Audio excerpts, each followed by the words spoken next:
So you all know that this is our seventh free live class of this free course, and in this class I'm going to talk about practical use of preposition, as well as I'm going to show you a reading story. আমি একটা গল্প এখানে বের করে রাখছি। এই গল্পটা আমি আপনাদেরকে পড়ে শোনাবো। অর্থাৎ আমরা অনেকেই ইংলিশে প্যাসেজ পড়ি, বিভিন্ন গল্প, ফিকশন, নন ফিকশন, নোভেল আমরা রিড আউট করি, বাট একটা সেন্টেন্সের অ্যাকচুয়াল যে অর্থ, অ্যাকচুয়াল যে মিনিং, থট, এটা আমরা বের করতে পারি না। তো একটা গল্প পড়ার মাধ্যমে কিভাবে একটা সেন্টেন্সের সাবজেক্ট, ভার্ব, অবজেক্ট, অ্যাডভার্ব বা ফ্রেজ, ক্লজ এগুলো আইডেন্টিফাই করতে হয়, একটা সেন্টেন্সের অ্যাকচুয়াল মিনিংটা, অ্যাকচুয়াল টেন্সটা, অ্যাকচুয়াল টাইমিংটা কিভাবে আইডেন্টিফাই করা যায়, এগুলো আমি এই সেন্টেন্সগুলো অ্যানালাইসিস করে দেখাবো। এগুলো করলে আপনার বেনিফিটটা হচ্ছে আপনার রিডিং স্পিড বাড়বে, নতুন নতুন ভোকাবুলারি পাবেন, সেটার ডেভেলপমেন্ট আপনার আসবে, আপনার প্রোনাউন্সিয়েশন ক্লিয়ার হবে। ইভেন একটা সেন্টেন্সের রাইটিং এর ফরমেশন আপনি ভালোভাবে বুঝতে পারবেন, যে কিভাবে একটা বাক্য লেখা হয়। একটা বাক্য লিখতে গেলে কোথায় সাবজেক্ট থাকে, কোথায় ভার্ব থাকে, কোথায় অবজেক্ট থাকে, কোথায় ফ্রেজ থাকে, কোথায় ক্লজ থাকে, কোথায় অ্যাডভার্ব থাকে, কোথায় কমপ্লিমেন্ট থাকে। তো এগুলো ইংরেজি ভালোভাবে শেখার জন্য, ল্যাঙ্গুয়েজটা ভালোভাবে ডেভেলপ করার জন্য অনেক বেশি গুরুত্বপূর্ণ, অনেক বেশি ইম্পর্টেন্ট। এতটুকু আমি আপনাদের বলতে পারি। বাট এই জায়গাটায় আসার আগে আমি একটু প্রেপোজিশন নিয়ে কথা বলবো, কারণ আমি, আপনারা জানেন, সেই প্রথম দিন থেকে অনেকগুলো ক্লাস নিয়ে আসছি, গ্রামারের উপর হোক, স্পোকেনের উপর হোক, অনেকগুলো ক্লাস নিয়ে নিয়ে আসছি। এবং আমি যেভাবে ক্লাস নিচ্ছি, যেভাবে আমার এই কোর্সটাকে ডিজাইন করা, আমি আপনাদের এই কথাটাও বলছি, আমার এই কোর্সটা যে কোনো বয়সের যে কেউ করতে পারবেন, সেইভাবেই ডিজাইন করা। আপনি স্টুডেন্ট হন, housewife, teacher, job holder, freelancer, immigrant, অর্থাৎ আমি গ্রামার শিখাই, আমি স্পোকেনের রুলস এবং রেগুলেশন সেগুলো দেখাচ্ছি, বাট সেই বিষয়গুলোকে কিভাবে প্র্যাকটিক্যালি স্পিকিং এর ভিতরে আমরা অ্যাপ্লাই করতে পারি, কিভাবে কনভারসেশনে আমরা অ্যাপ্লাই করতে পারি, প্রিয়ান রাইটিং এ আমরা অ্যাপ্লাই করতে পারি, সেগুলোও কিন্তু আমি দেখিয়ে দিই। যারা লাস্ট পর্যন্ত থাকেন, আমার প্রত্যেকটা ক্লাস যারা লাস্ট পর্যন্ত করেন, আমি, আপনারা জানেন আমি একটু ডিটেলস, একটু লং টাইম ধরে ক্লাসগুলো নিয়ে থাকি, বাট যারা লাস্ট পর্যন্ত থাকেন তারা জানেন যে অ্যাকচুয়াল বেনিফিট বা ডেভেলপমেন্টটা কিভাবে আসে। গত ক্লাসেও আমি লাস্টে একটা সুন্দর একটা কনভারসেশন বাংলা থেকে ইংলিশে কনভার্ট করে, ট্রান্সলেট করে আমি আপনাদেরকে দেখিয়েছিলাম যে কোন টেন্স মেনটেন করে করতে হবে, কোন ধরনের সেন্টেন্স গুলো। তো যাই হোক, আমরা এটা শুরু করি। দেখেন এখানে কি বলছে। ফার্স্ট অফ অল আমাদের প্রেপোজিশনের উপর ভালো একটা কনসেপ্ট রাখতে হবে, কারণ আপনি ইংলিশে যে কোনো সেন্টেন্স তৈরি করতে গেলে দেখবেন কমনলি আপনি লিখতে যান বা বলতে যান, প্রেপোজিশনের ব্যবহার আছে বা থাকে। তো এই প্রেপোজিশন যদি সেন্টেন্সে সঠিকভাবে আপনি বসাতে না পারেন, ইউজ করতে না পারেন, একটা সেন্টেন্সের একটা ওয়ার্ডের সাথে আরেকটা ওয়ার্ডের সঠিক কানেকশন হয় না, বাক্যগুলো খাপছাড়া খাপছাড়া মনে হয়। তো এই জিনিসটা কি একটু দেখেন। প্রেপোজিশন একটি সেন্টেন্স বা বাক্যের অলংকার। অলংকার যেমন একজন মানুষের সৌন্দর্য বাড়িয়ে দেয়, তেমনি বাক্যে প্রেপোজিশন ব্যবহারের মাধ্যমে বাক্যের অর্থের সৌন্দর্য বেড়ে যায়। তাহলে জিনিসটা কি? দেখেন, প্রি শব্দের অর্থ হচ্ছে পূর্বে, এবং পজিশন শব্দের অর্থ হচ্ছে অবস্থান। অতএব যে ওয়ার্ড নাউন বা প্রোনাউনের পূর্বে বসে সেন্টেন্সে অন্য কোনো ওয়ার্ডের সাথে সম্পর্ক স্থাপন করে, তাকে আমরা প্রেপোজিশন বলি। অর্থাৎ প্রেপোজিশন জিনিসটা কি? প্রেপোজিশন কাকে বলা হয়? যে শব্দ নাউন অথবা প্রোনাউন এর আগে, আই মিন এর পূর্বে বসে সেন্টেন্সের সাথে অন্য কোনো ওয়ার্ডের সম্পর্ক স্থাপন করে, তাকেই প্রেপোজিশন বলা হয়। অর্থাৎ আপনাকে এই জায়গাটায় বুঝতে হবে। মনে করেন একটা ছেলেকে আপনি যদি শার্ট, বুট, টাই, প্যান্ট পরান, যদি সাজান, দেখতে যেমন সুন্দর লাগে, একটা মেয়েকে আপনি যদি হাতে চুড়ি, কানের দুল, নাকের নলক, আই মিন সিনেমার নায়িকাদের সাজায় না, নতুন বউকে সাজায় না, তো সাজালে যেমন দেখতে সুন্দর লাগে, একটা বাক্যে বা একটা সেন্টেন্সে আপনি যদি প্রেপোজিশনের ব্যবহার করেন, তাহলে বাক্যের সৌন্দর্য বেড়ে যায়। প্রেপোজিশন একটা সেন্টেন্সকে ডেকোরেট করে, সাজ সজ্জিত করে, অলংকৃত করে, গর্জিয়াস করে তোলে, একটা সেন্টেন্সের সৌন্দর্য বৃদ্ধি করে। এটা যে মেইন কোনো পার্ট এরকম না, বাট এটা যদি আপনি ব্যবহার না করেন, সেন্টেন্স ভালো দেখায় না। আর যেটা বললাম, সেন্টেন্সে একটার সাথে একটা ওয়ার্ড কানেক্টেড হয় না। মানে প্রিপোজিশন জিনিসটা কি? এই জিনিসটা হচ্ছে একটা part of speech. Part of speech কি, আমি বিগত ক্লাসগুলো থেকে এই সব বিষয়ের উপর আপনাদেরকে আমি ধারণা দিয়ে এসেছি। আপনারা জানেন, প্রত্যেকটা ক্লাসের শুরুতে, আমি এর আগে যে ক্লাসগুলো নিয়েছি, আমি একটা কথা বারবার বলে আসছি, যে for making any kinds of English sentences we need a particular structure. ইংলিশে যে কোনো সেন্টেন্স তৈরি করতে গেলে আমাদের একটা পার্টিকুলার স্ট্রাকচার মেনটেন করতে হয়। স্ট্রাকচারটা হচ্ছে, first of all, we need a subject. আমাদের একটা সাবজেক্টের প্রয়োজন। In the place of subject we use noun or pronoun. এই সাবজেক্টের জায়গায় আমরা নাউন অথবা প্রোনাউনের ব্যবহার করি। সাবজেক্টের পরেই থেকে ভার্ব, ভার্বের পর থেকে এক্সটেনশন, এই এক্সটেনশনের জায়গাতে আমার অবজেক্ট অথবা কমপ্লিমেন্ট অথবা কমপ্লিমেন্ট, কথাটা বলছেন সিএমপিএল, কমপ্লিমেন্ট অথবা অ্যাডভার্বিয়ালস এটা থাকে। অর্থাৎ এই যে স্ট্রাকচারটা আমি লিখলাম, মোস্ট অফ দ্য টাইম যে কোনো ইংলিশ সেন্টেন্স তৈরি করতে গেলে আপনার মূলত এই স্ট্রাকচারটা মেনটেন করতে হবে। এই স্ট্রাকচারটা মেনটেন করে ইংলিশে যে কোনো বাক্য তৈরি করা যায়। এখন এই যে স্ট্রাকচারটা আমি এখানে লিখলাম, এখন আমি যদি মনে করেন একটা বাক্য লিখি, for example, he plays football, say football খেলে, ইন দা ফিল্ড, সে মাঠে ফুটবল খেলে। এই যে বাক্যটা আমি লিখলাম, এই বাক্যটা লেখার জন্য আমার কিসের প্রয়োজন হয়েছে? ওয়ার্ডের। অর্থাৎ একটা বাক্য একটা সেন্টেন্সের ডেফিনেশন কি? একটা সেন্টেন্সের ডেফিনেশন হচ্ছে যে কতগুলো ওয়ার্ড পাশাপাশি বসে যখন মনের ভাবটা ক্লিয়ারলি প্রকাশ করে তাকে আমরা বাক্য বলি। তো একটা বাক্য তৈরি করতে গেলে শব্দ লাগে, ওয়ার্ড লাগে। তো ইংলিশ ল্যাঙ্গুয়েজে প্রতিটা সেন্টেন্সে ব্যবহৃত প্রত্যেকটা ওয়ার্ডের একটা পার্টিকুলার নাম থাকে, যে নামগুলো 8 প্রকার পার্ট অফ স্পিচ থেকে আসে। আমাদের টোটাল 8 প্রকার পার্ট অফ স্পিচ আছে: noun, pronoun, adjective, verb, adverb, preposition, conjunction, interjection. অর্থাৎ আপনি যখনই একটা ইংলিশ সেন্টেন্স লিখবেন, সেই সেন্টেন্সে ব্যবহৃত যে ওয়ার্ড গুলো আছে প্রত্যেকটা ওয়ার্ডের একটা না একটা নাম হয়। সেটা নাউন হবে, না হলে প্রোনাউন, না হলে অ্যাডজেক্টিভ, না হলে অ্যাডভার্ব, না হলে প্রেপোজিশন। যেমন দেখেন, এই হিটা প্রোনাউন, প্লেসটা ভার্ব, ফুটবলটা আমার কি, এটা হচ্ছে আমার একটা নাউন। এই যে ইন শব্দটা, এটা একটা প্রেপোজিশন। এই দা শব্দটা একটা অ্যাডজেক্টিভ। এই ফিল শব্দটা, এটা একটা নাউন। তো এইভাবে আমাদের ইংলিশে সেন্টেন্স তৈরি হয়। এখন এই যে প্রেপোজিশন যেটা আমরা আজকে শিখবো, এই প্রেপোজিশনের অবস্থানটা বা প্লেসটা, জায়গাটা কোথায় একটা সেন্টেন্সে? নাউন অথবা প্রোনাউনের আগে। দেখেন, প্রি শব্দের অর্থ পূর্বে, পজিশন শব্দের অর্থ অবস্থান।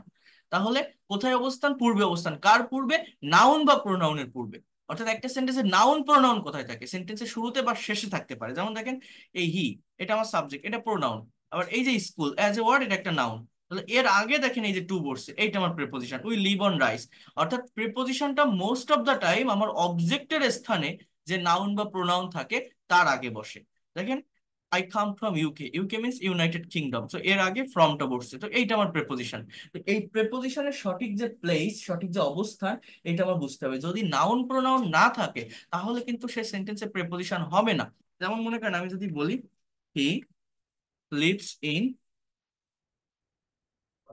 চিটাগাং, CHITTAGONG, সে চিটাগাং এ বসবাস করে। এই যে ইন চিটাগাং, চিটাগাং এর আগে ইন বসছে, এটা আমার প্রেপোজিশন। কথাটা বলছেন। কিন্তু আমি যদি বলি যে কাম ইন, এর বাংলা অর্থ কি জানেন? ভিতরে আসো। এটা একটা ইম্পারেটিভ সেন্টেন্স। এবং এই যে ইন, আমরা জানি যে অ্যাট, ইন, অন, টু এগুলো প্রেপোজিশন, বাট এই ইনটা কি এখানে প্রেপোজিশন হবে? ইনের পরে ফুল স্টপ, কোনো নাউন নেই, কোনো প্রোনাউন নেই। তো যে ওয়ার্ড নাউন প্রোনাউনের আগে বসেনি, এটা কিভাবে প্রেপোজিশন হবে? এটা প্রেপোজিশন না, এটা as a part of speech, এটাকে বলে একটা অ্যাডভার্ব। এই জিনিসগুলো আমাদের বুঝতে হয়। হ্যাঁ, তো এটা আমি ডিটেলসে আপনাদেরকে বলছি, একটু জাস্ট ধৈর্য ধরেন, বোঝার চেষ্টা করেন, দেখবেন অনেক ভালোভাবে বিষয়টা আপনি ডেভেলপ করতে পারবেন, অনেক ভালোভাবে প্র্যাকটিক্যালি আপনারা নিতে পারবেন। যাদের, আবারও বলছি, যারা বাক্যে প্রেপোজিশন ব্যবহার নিয়ে প্রবলেম ফেস করেন, একটা সেন্টেন্সে সঠিকভাবে প্রেপোজিশনের ব্যবহার করতে পারেন না, আপনার এটা লাগবেই। আপনি ইংলিশে যে টপিকই শেখেন না কেন, যে বিষয়ই শেখেন না কেন, আপনি স্পিকিং করতে যান বা কমিউনিকেশন, আপনি ফ্রি হ্যান্ডে লিখতে যান বা বলতে যান, যাই করেন না কেন, যে কোনো বাক্য লিখতে গেলে বা বলতে গেলে প্রেপোজিশনকে কমনলি ব্যবহার করতে হয়। প্রেপোজিশন সঠিকভাবে ব্যবহার করতে না পারলে একটা সেন্টেন্সের ভিতর একটা ওয়ার্ডের সাথে আরেকটা ওয়ার্ড ওইভাবে কানেক্টেড হয় না। যেটা বারবার বললাম, খাপছাড়া খাপছাড়া মনে হয়। তো সঠিকভাবে প্রেপোজিশনকে কিভাবে আমরা ব্যবহার করতে পারি সেটা বুঝতে পারবেন যদি এগুলো দেখেন। দেখেন, প্রথমত দেওয়া আছে টু।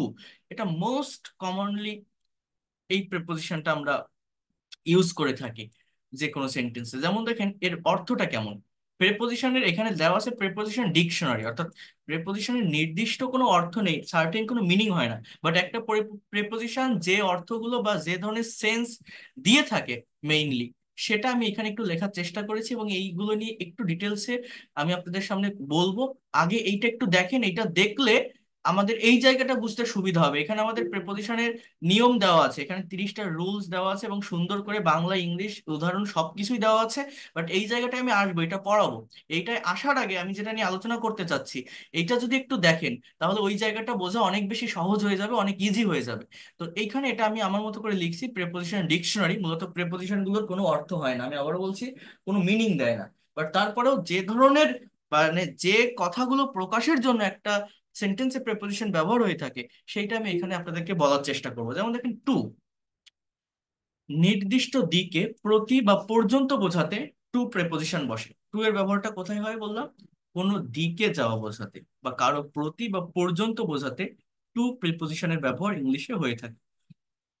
অর্থাৎ কোন একটা ডেস্টিনেশন, মনে করেন he is going to market, সে বাজারে যাচ্ছে, টু বসছে।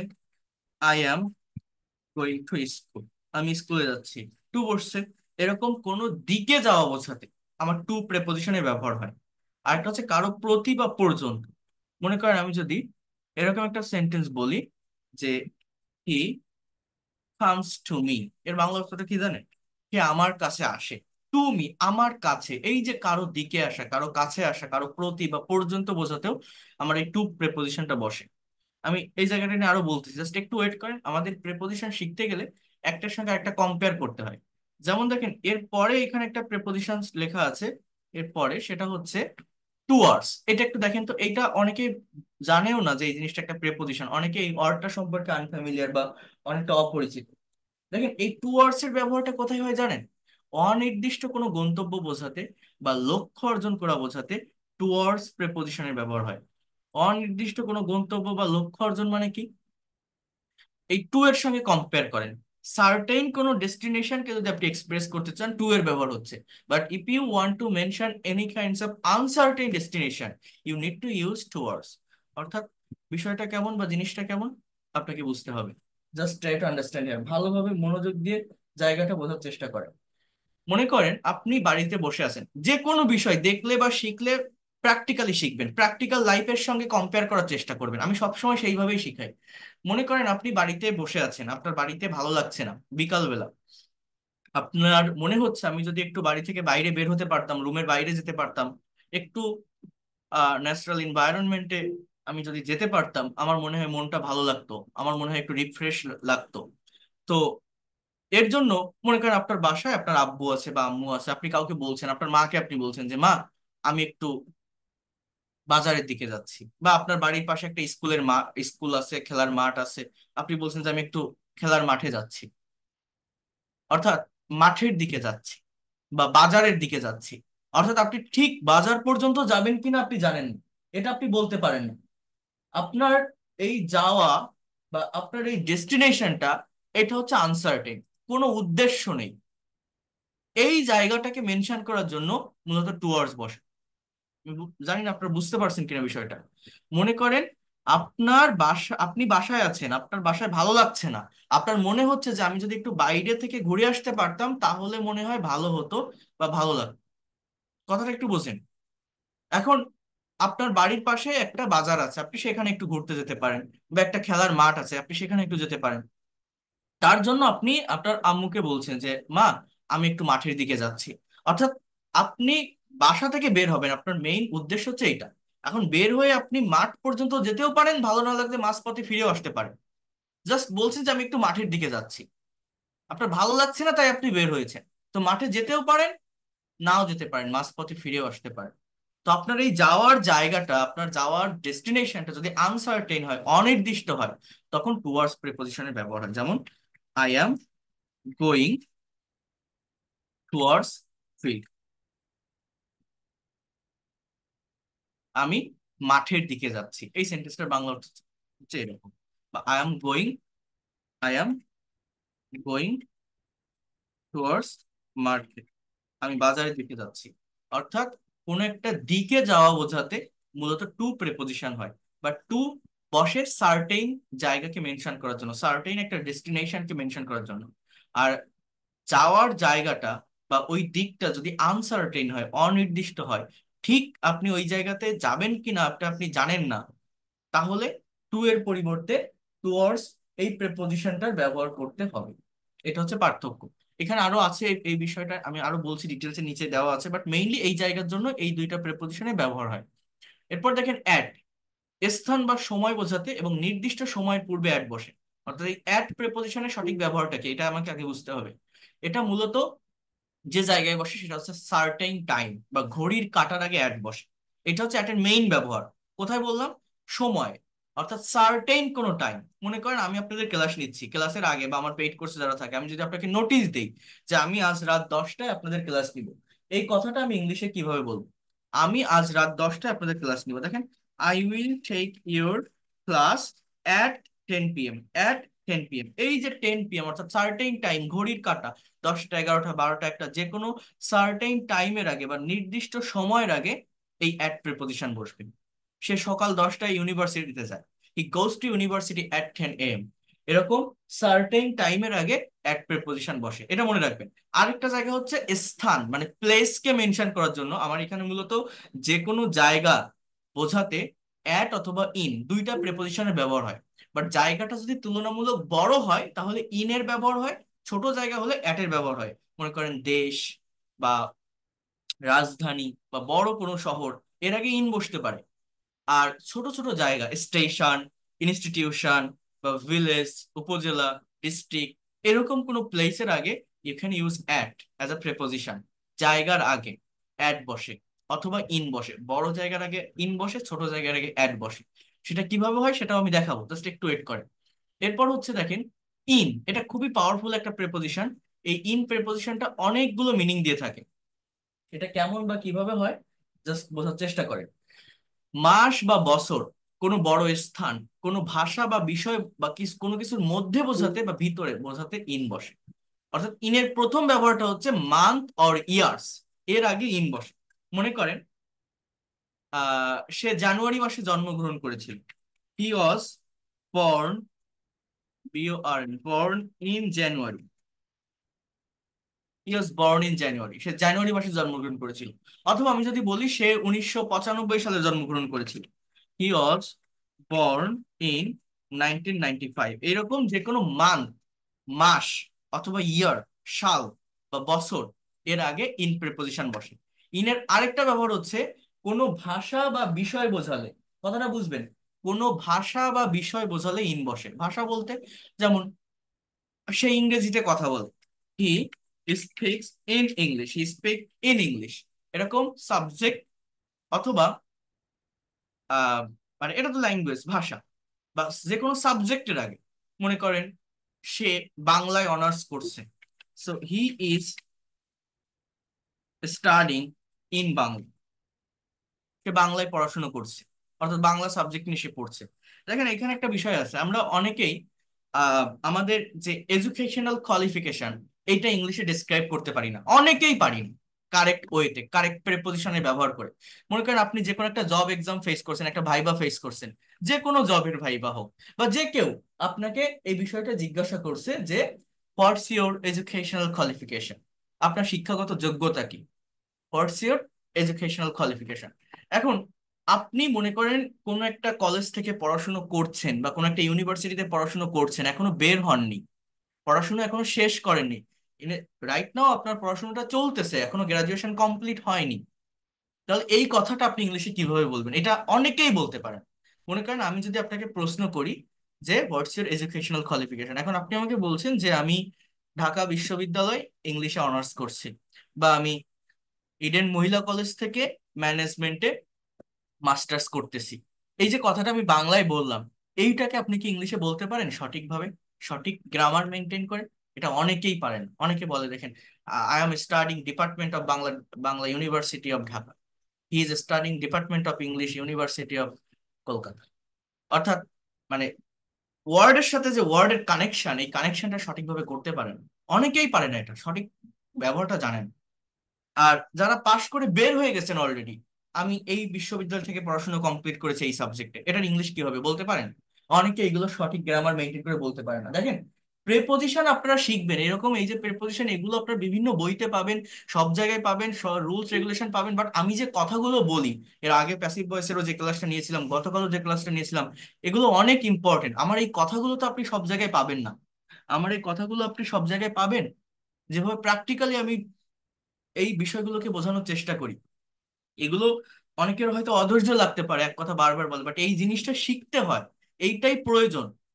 এটা আমরা জানি না বলেই ইংলিশে কথা বলতে পারি না। এই লাইভ ক্লাসের বেনিফিট এইটাই।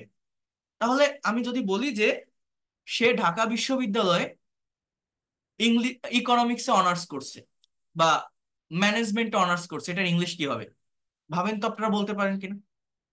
দেখেন এখানে আপনি হি স্টাডিজ বলতে পারেন বা হি ইজ স্টাডিং, প্রেজেন্ট ইনডিফিনিটেও এটা বলা যায় বা প্রেজেন্ট কন্টিনিউয়াসও বলা যায়। রাইট নাও কেউ পড়াশোনা করছে, তো আপনি বলেন হি ইজ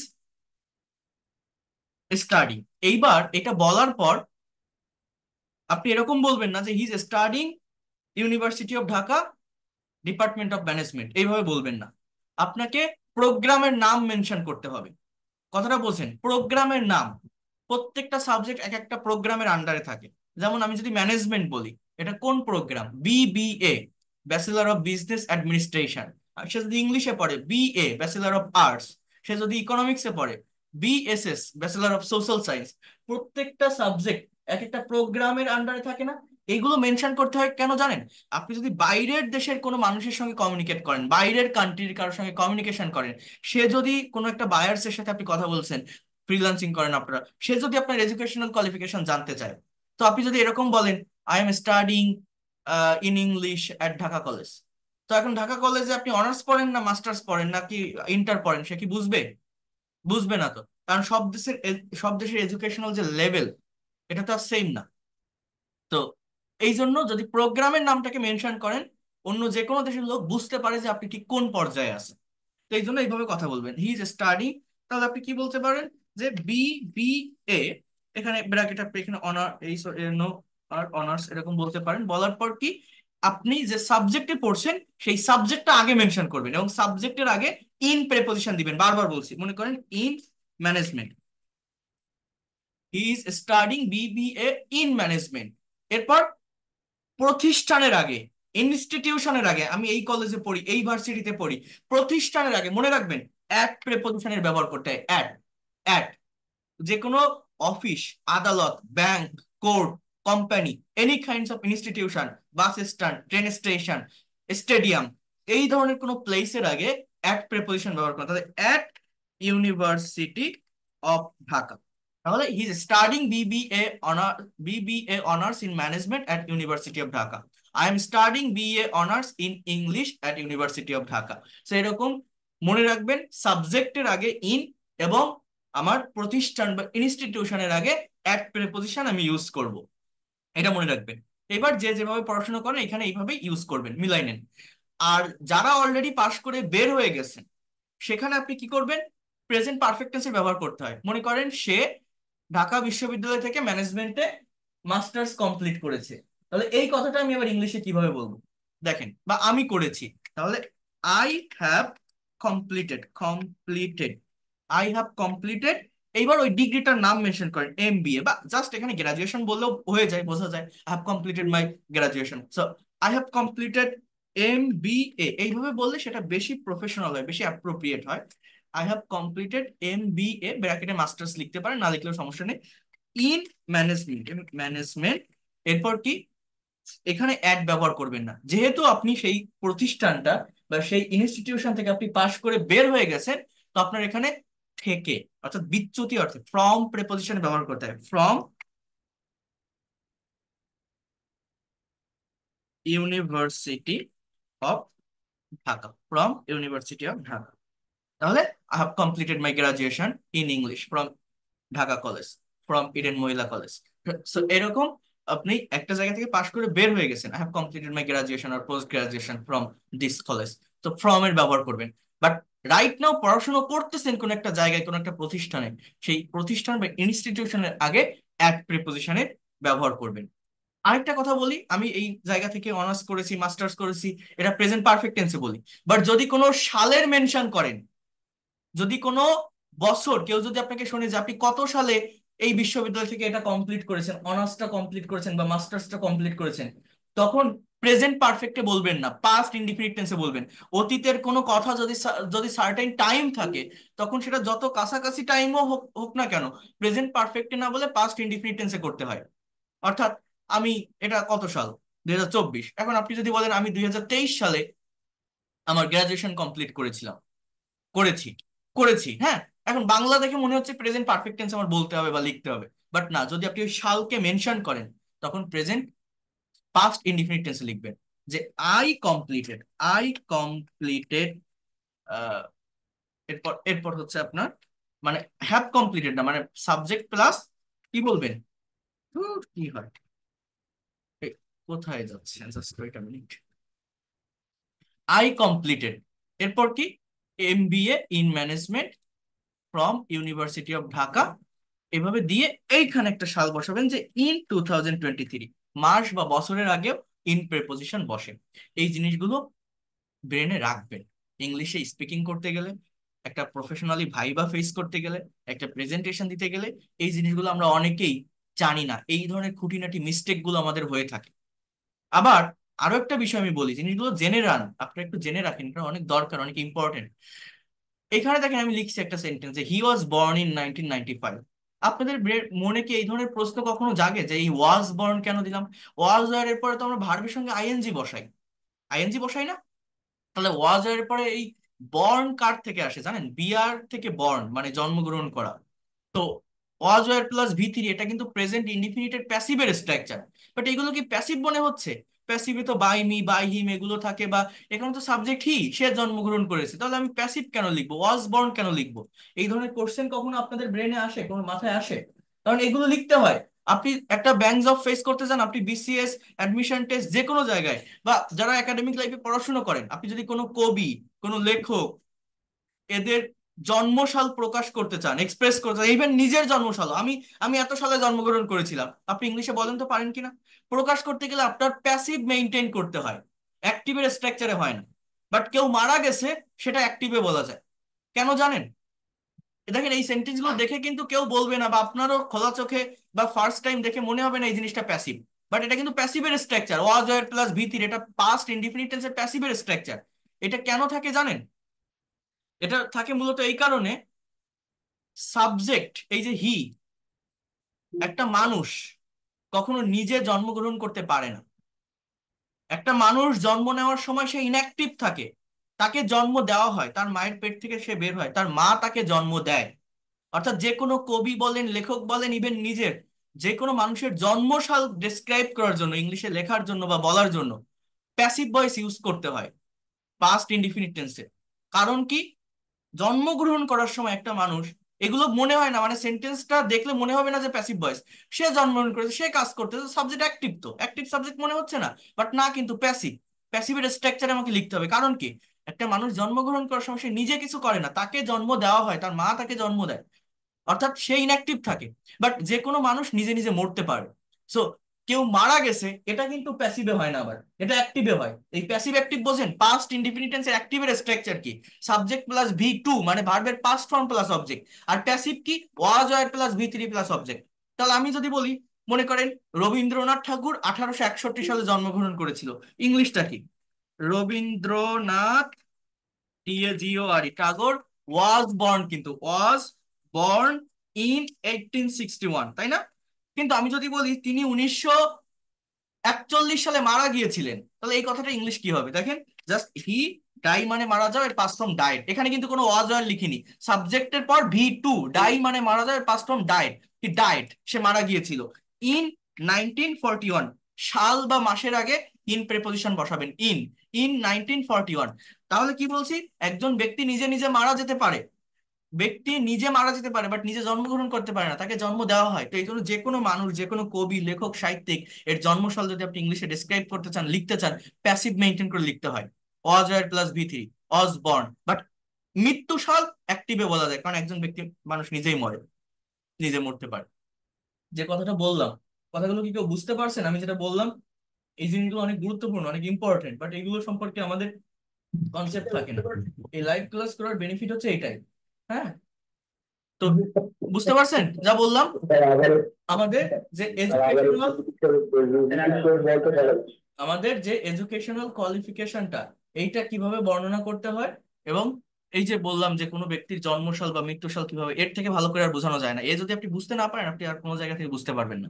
আচ্ছা, এরপর দেখেন, অ্যাবাউট মানে সম্পর্কে, বিটুইন মানে, এগুলো এক কথায় উত্তর হয়ে যায়। যেগুলো এক কথায় উত্তর হয়ে যায় সেগুলো নিয়ে আমি বেশি কথা বলছি না, যেগুলো ডিটেলসে ব্যবহার করতে হয়, যেগুলো অনেক কনফিউশন থাকে বা অনেক ক্ষেত্রে ব্যবহার হয়, সেটা নিয়ে আমি ডিটেলসে বলবো। দেখেন, অ্যাবাউট মানে সম্পর্কে, বিটুইন দুইজন ব্যক্তির মধ্যে বোঝাতে বিটুইন বসে, এমন দুইয়ের অধিক ব্যক্তি বা বস্তুর মধ্যে বোঝাতে এমন প্রেপোজিশনের ব্যবহার হয়। এগেইনস্ট মানে বিরুদ্ধে। তাহলে এই জিনিসটা কেমন জানেন? মনে করেন আপেলটা রহিম এবং করিমের মধ্যে ভাগ করে দাও, তাহলে ইংলিশ কি? Divide the apple, divide the apple between Rahim and Karim. But if I Sai that আপেলটা Rahim, Karim and জসিমের ভিতর ভাগ করে দাও, so divide the apple among Rahim, Karim and Jasim. অর্থাৎ দুইয়ের অধিক ব্যক্তি বা বস্তু বোঝানোর জন্য অ্যামং প্রেপোজিশনের ব্যবহার হয়, এবং দুইজনের মধ্যে কোনো সম্পর্ক বোঝানোর জন্য বিটুইন প্রেপোজিশনের ব্যবহার হয়। এগেইনস্ট মানে বিরুদ্ধে, আফটার মানে পরে, বিফোর মানে আগে, অন, দেখেন এইটা একটা পাওয়ারফুল প্রেপোজিশন ওই ইনের মতোই। অন মানে আমরা কি জানি? উপরে। কিন্তু এখানে কিছু পার্থক্য আছে। যেমন দেখেন, আচ্ছা সেটা নিয়ে আমি পরে কথা বলছি, বাট তার আগে দেখেন এখানে বলা হচ্ছে আরেকটা, কোনো বার বা তারিখের পূর্বে আমার অন প্রেপোজিশন বসে। এই জিনিসটা আমি একটু আপনাদেরকে আলাদা করে দেখাই, একটু আমাকে টাইম দিবেন, আমি একটু লিখে ডিটেলসে মানে ভাগ ভাগ ভাগ করে দেখাই, তাহলে আপনাদের বুঝতে সুবিধা হবে বিষয়টা বা জায়গাটা। দেখেন, আমাদের এই English language time related preposition আছে তিনটা। অর্থাৎ সময়কে মেনশন করার জন্য, টাইমকে মেনশন করার জন্য, দেখেন, টাইম রিলেটেড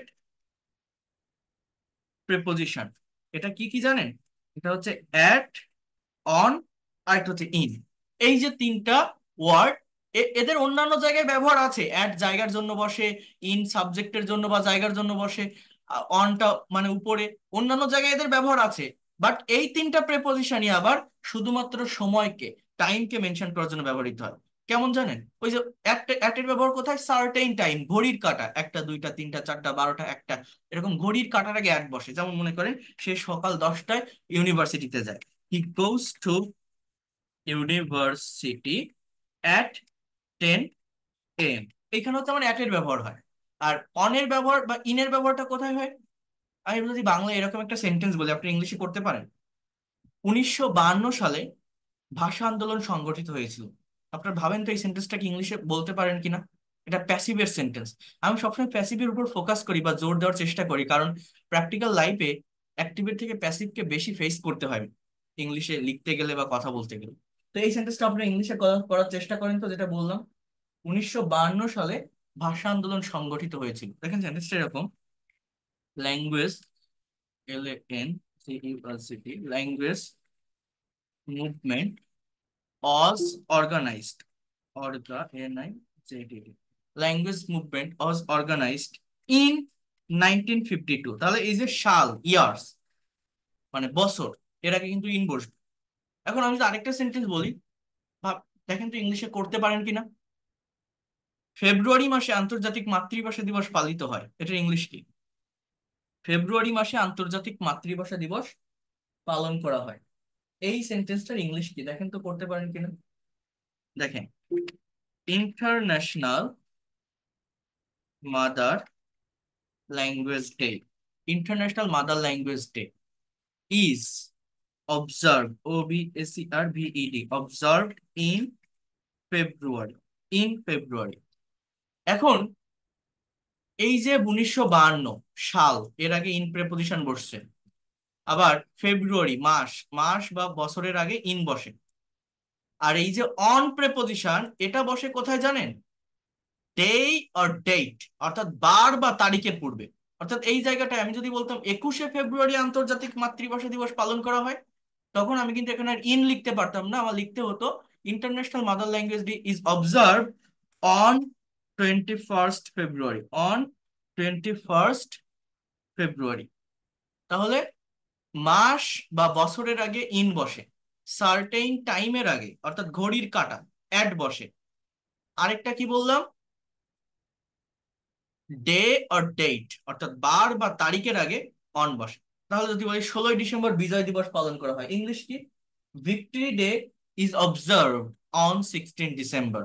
তাহলে সে আগামী সোমবার আমার কাছে আসবে, he will come to me, কারো প্রতি বা পর্যন্ত বোঝাতে টু প্রেপোজিশন বসে, he will come to me, সে আমার কাছে আসবে অন মানডে বা নেক্সট মানডে, যাই বলেন না কেন। সো এরকম যে কোনো বার, Saturday, Sunday, Monday, Tuesday, Wednesday, Thursday, Friday, day আর ডেট এর আগে on preposition. Month or year, I mean মাস বা বছর, এর আগে ইন। আর সার্টেইন টাইম বা নির্দিষ্ট সময় বা ঘড়ির কাঁটার আগে at preposition. English language time related preposition আমাদের মেইনলি এই তিনটা। অ্যাট, অন এবং ইন। আবারও বলছি, সার্টেন টাইমের আগে অ্যাট বসবে, মাস বা বছরের আগে ইন বসবে, আর day or date I mean বার বা তারিখের আগে অন প্রেপোজিশন বসবে। এটা হচ্ছে মেইন বিষয়। বুঝতে পারছেন কি বললাম? মাস বা বছরের আগে ইন, বার বা তারিখের আগে অন। বোঝা গেল? কথা ক্লিয়ার? একটু জেনে রাখবেন এই বিষয়গুলো, হ্যাঁ? শুনতে পারছেন? আমার কথা শোনা যায় ক্লিয়ার নাকি? বুঝতে পারেন কিছু?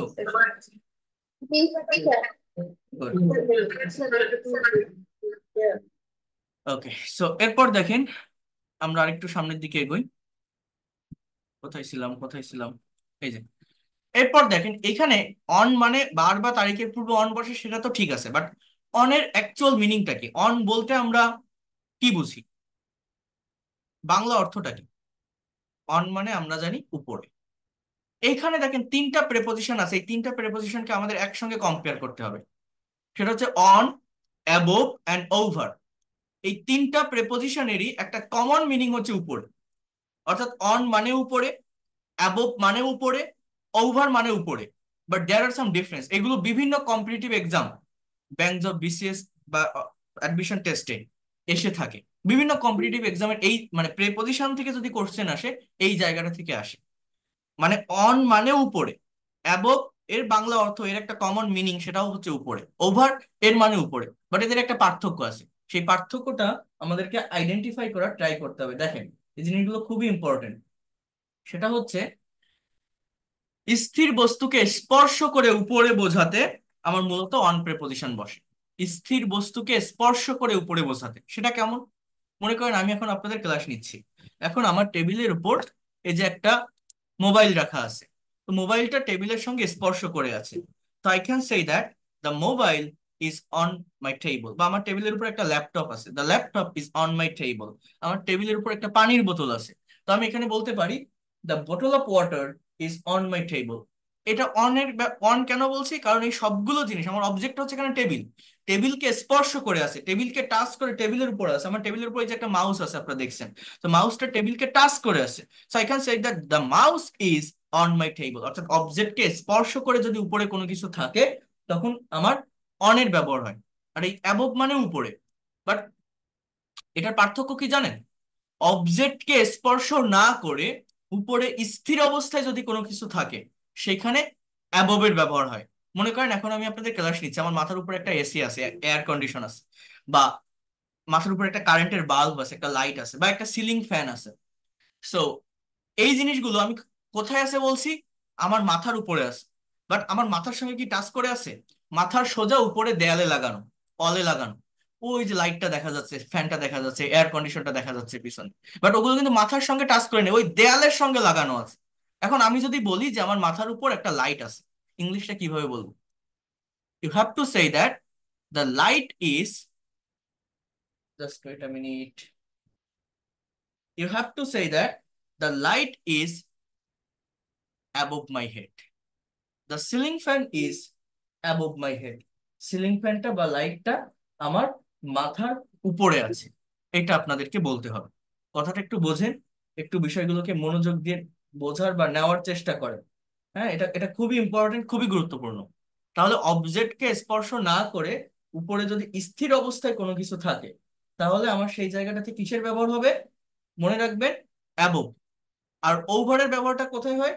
ওভার যে প্রেপোজিশনটা আছে, এটার ব্যবহার হচ্ছে চলমান বস্তু স্পর্শ না করে উপরে বোঝাতে ওভার বসে। এই ওভারের অন্যান্য জায়গায় ব্যবহার আছে, বাট ওভার মানে উপরে।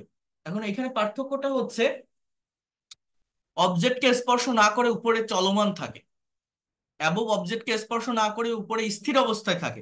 লাইট বা এয়ার কন্ডিশন বা সিলিং ফ্যান, এগুলো কিন্তু নির্দিষ্ট একটা জায়গায় আছে। ফ্যান যদিও ঘোরে, বাট একটা জায়গায়, নির্দিষ্ট জায়গায় থেকে ঘোরে, দৌড়ায় না। তো এখানে অ্যাবভের ব্যবহার হবে। এখানে কার সঙ্গে কম্পেয়ার করছে? আমার মাথার সঙ্গে।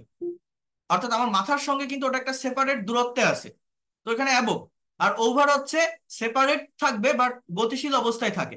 এই যে ক্রিকেট খেলা হয় না, আমরা ক্রিকেট খেলা দেখি, কিছুদিন আগে টি-20 ওয়ার্ল্ড কাপ শেষ হলো, বা অনেকের মোবাইলে ক্রিকেট গেম খেলেন না, বিভিন্ন হাই কোয়ালিটির যে গেম গুলো যেখানে কমেন্ট্রি সেট আপ করা থাকে, দেখবেন যে কোনো ক্রিকেট খেলায় আপনার কমেন্ট্রি লিসনিং করেন কিনা ভালোভাবে জানি না, একটা ব্যাটসম্যান যখন ছয় মারে, একটা বল যখন সিক্স হয়, তখন দেখবেন কমেন্ট্রিতে বলে lofted six over the boundary. এরকম কেন বলে? একটা ব্যাটসম্যান যখন বলে হিট করে, বলটা গ্রাউন্ডকে স্পর্শ না করে উপরে গতিশীল অবস্থায় বাউন্ডারিতে গিয়ে গ্যালারিতে গিয়ে পড়ে। অর্থাৎ গ্রাউন্ডকে স্পর্শ না করে একটা গতিশীল অবস্থায় আমার বাউন্ডারির ওই পার গিয়ে পড়তেছে, সেখানে ওভারের ব্যবহার হয়। পাখিগুলো গাছের উপর দিয়ে উড়ে যাচ্ছে। গাছ একটা জায়গায় আছে, গাছটাকে স্পর্শ না করে উপর দিয়ে কিছু পাখি উড়ে যাচ্ছে। So you can say that the birds are flying over the tree. প্লেনটা মাটির উপর দিয়ে চলে যাচ্ছে, প্লেনটা এখান দিয়ে চলে যাচ্ছে। কি বলতে পারেন জানেন? The plane is going over the land. The plane is going over the land. তাহলে অবজেক্টকে স্পর্শ করে উপরে স্থির অবস্থায় কোনো কিছু আছে, এরকম বোঝাতে অন প্রেপোজিশনের ব্যবহার হয়। অবজেক্টকে স্পর্শ না করে উপরে স্থির অবস্থায় কোনো কিছু আছে, অ্যাবোবের ব্যবহার হয়। অবজেক্টকে স্পর্শ না করে উপরে চলমান অবস্থায় কোনো কিছু আছে, এখানে আমার ওভার প্রেপোজিশনের ব্যবহার হয়। ভালোভাবে মনে রাখবেন। এই যে আমার মোবাইল, এই মোবাইলটা মনে করেন আমার মাথার উপর রাখলাম। So the mobile is on my head. এখানে অনের ব্যবহার হবে যেহেতু মাথার সঙ্গে টাচ করে আছে। এখন এটা যদি এরকম জায়গায় থাকে এবং স্থির অবস্থায় দাঁড়ানো থাকে, I can say that the mobile is above my head. কিন্তু আমার এই মোবাইলটা এরকম অ- আমার হেডকে স্পর্শ না করে যদি এরকম দৌড়াতে থাকে, চলমান থাকে, I can say that the mobile is going over my head. The mobile is going over my head. অর্থাৎ এই হচ্ছে অন, অ্যাবভ এবং ওভার, এই তিনটা ভার্বের পার্থক্য। তাহলে কি বললাম? স্থির বস্তুকে স্পর্শ করে উপরে থাকা বোঝাতে আপনার অনের ব্যবহার হচ্ছে। ইস মানে আহ কোনো অবজেক্টকে স্পর্শ না করে উপরে কোনো কিছু স্থির অবস্থায় আছে, সেখানে অ্যাবভের ব্যবহার হচ্ছে। আর অবজেক্টকে স্পর্শ না করে উপরে চলমান কোনো কিছু আছে, চলতেছে, দৌড়াচ্ছে, তখন আপনার আহ ওভার প্রেপোজিশনের ব্যবহারটা হয়ে থাকে। এই হচ্ছে অ্যান্ড, অন, অ্যাবভ এবং ওভারের পার্থক্য। এছাড়া সমগ্র অর্থে, কর্তৃত্ব আরোপ অর্থে বা বিপরীত পাশে বোঝাতে ওভার হয়। সমগ্র অর্থে কেমন জানেন? আমি সারা বিশ্ব ভ্রমণ করব, I will travel all over the world. এই জায়গাটাতে কিন্তু ওভারের ব্যবহার হয়। কর্তৃত্ব আরোপ কেমন জানেন? মনে করেন আপনি একটা বাসা ভাড়া নিয়েছেন। অনেক বাসায় দেখবেন বাড়ির মালিক মালিক বিভিন্ন রেস্ট্রিকশন দেয় না, বলে না যে আমার বাসায় আসছেন এগুলো করা যাবে না, এই জানলা দিয়ে ময়লা ফেলা যাবে না, বা ছাদে ওঠা যাবে না। সো মনে করেন একজন আপনাকে এই ধরনের কিছু রেস্ট্রিকশন দিয়েছে, তো আপনি বলতে পারেন হি ইম্পোজড। ইম্পোজড মানে কি? আরোপ করা, জারি করা, এরকম।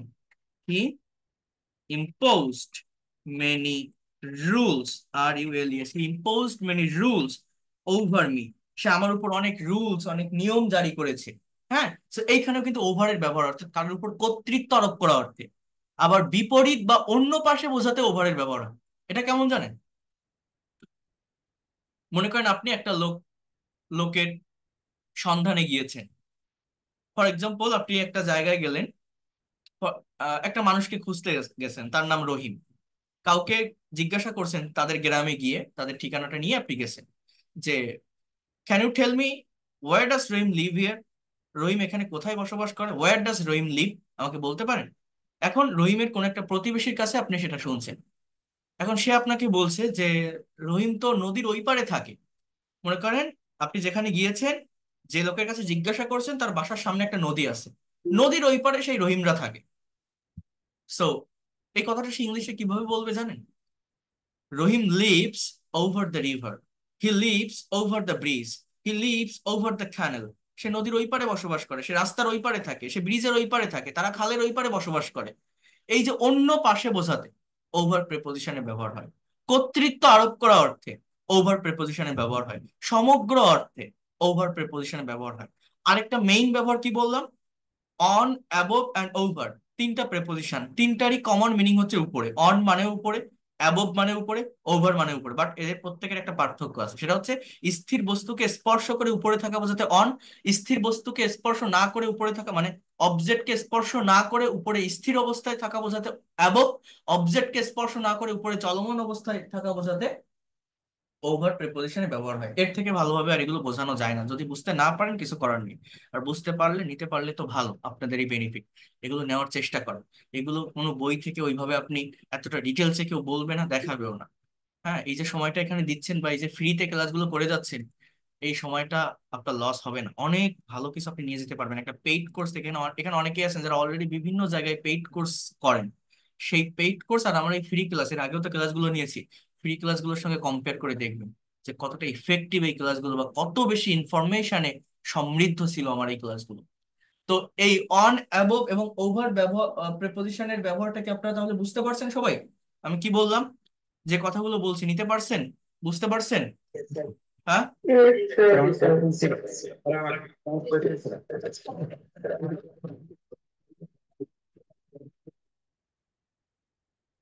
ফ্রি ক্লাসের ঝামেলা কি দেখছেন? একটু আনমিউট করে দিলেই এখান থেকে ওখান থেকে বিভিন্ন ধরনের সাউন্ড চলে আসে। এই জন্যই বলি এখানে অন ওয়ে কমিউনিকেশন ছাড়া হয় না। এই জন্য আমার পেইড কোর্সটা বলি যে এতটা ইফেক্টিভ বা এতটা ইম্পর্টেন্ট। পেইড কোর্সে টু ওয়ে কমিউনিকেশন থাকে। হ্যাঁ, টু ওয়ে কমিউনিকেশন না হলে ল্যাঙ্গুয়েজ কখনো ভালোভাবে শেখা যায় না। বাট এখানে কিন্তু আমি, আপনারা যারা আমার ক্লাসগুলো করে আসছেন, আমার সর্বোচ্চটা দিয়ে আমি চেষ্টা করে যাচ্ছি এবং করেছি। আমার ভিতরে যা কিছু আছে সব কিছু ইন ডিটেলসে বুঝিয়েছি। অনেক লং টাইম ধরে ক্লাস নিয়েছি, যতটা পারি আমি দেওয়ার চেষ্টা করেছি। এটা আপনারা বুঝে দেখবেন। আচ্ছা, এরপর দেখেন আন্ডার, কোনো কিছু নিচে বোঝাতে আন্ডার বসে। বিলো, এটার মানেও নিচে, একটা অবস্থান বা পদমর্যাদা বা গুণগত মানের দিক থেকে কোনো কিছু নিচে আছে, এটা বিলো প্রেপোজিশনে ব্যবহার হয়। বাহাইন্ড মানে পিছনে। বিয়ন্ড মানে নির্দিষ্ট সময় পর, কল্পনার বাইরে বা সামর্থ্যের বাইরে বোঝাতে বিয়ন্ড বসে। আচ্ছা, এইটা একটু বুঝাই দিই, এটা অনেকের কাছে আনফ্যামিলিয়ার বা অপরিচিত লাগতে পারে। দেখেন এই বিয়ন্ড প্রেপোজিশনটাকে কিভাবে ব্যবহার করা হয় একটু আপনাদেরকে বলি, মনোযোগ দিয়ে বোঝার চেষ্টা করেন। মনে করেন আপনি একটা বাইক কিনতে গেছেন বাজারে। এখন বাইক কিনতে গেলে সেই বাইকের যে প্রাইস, যে দাম, যে মূল্য, ফর এক্সাম্পল আপনি একটা ইয়ামাহার শোরুমে গেছেন, R15 ভার্সন 3 এই বাইকটা কিনতে। ধরেন সেই বাইকটার দাম 4.5 লাখ টাকা। এখন দোকানে বা শোরুমে গিয়ে আপনার পছন্দ হয়ে গেল MT-15 ভার্সন 2। এখন MT-15 এর দাম 5,25,000 টাকা। বাট ওই টাকাটা আপনার কাছে নেই, অত বাজেট আপনার কাছে নেই, আপনি ওটা কিনতে চাচ্ছেন। সো এই সিচুয়েশনে আপনি এরকম একটা কথা বলতে পারেন, দ্য প্রাইস অফ, দেখেন the price of this bike is beyond of my budget. এই প্রাইস, এই বাইকের প্রাইসটা বা মূল্যটা আমার বাজেটের বাইরে, আমার সাধ্যের বাইরে, আমার সীমানার বাইরে, অর্থাৎ অত টাকা আমার কাছে নেই। একটা শপিং কমপ্লেক্সে গেছেন পোশাক কিনতে, যে ড্রেসটা আপনি পছন্দ করছেন ওই ড্রেসের যে দাম সেই দামটা আপনার কাছে নেই, কি বলবেন? The price of this dress is beyond of my budget. So এখানে এই বিয়ন্ড প্রেপোজিশনের ব্যবহার হয়। এরপর দেখেন ইনটু, প্রবেশ বা গতিশীল অবস্থা, রূপ পরিবর্তিত হওয়া, দলে দলে ভাগ হওয়া বোঝাতে ইনটু বসে। এটাও একটা পাওয়ারফুল প্রেপোজিশন, প্রচুর ব্যবহৃত হয়। এটা মূলত মেইন যে ব্যবহার সেটা হচ্ছে বাইরে থেকে ভিতরে কোনো কিছু ঢুকতেছে, বাইরে থেকে ভিতরে কোনো কিছু অ্যাক্সেস করতেছে, প্রবেশ করতেছে, এই জায়গাটাতে মূলত ইনটু এর ব্যবহার হয়। যেমন the boy entered into the room, ENTER।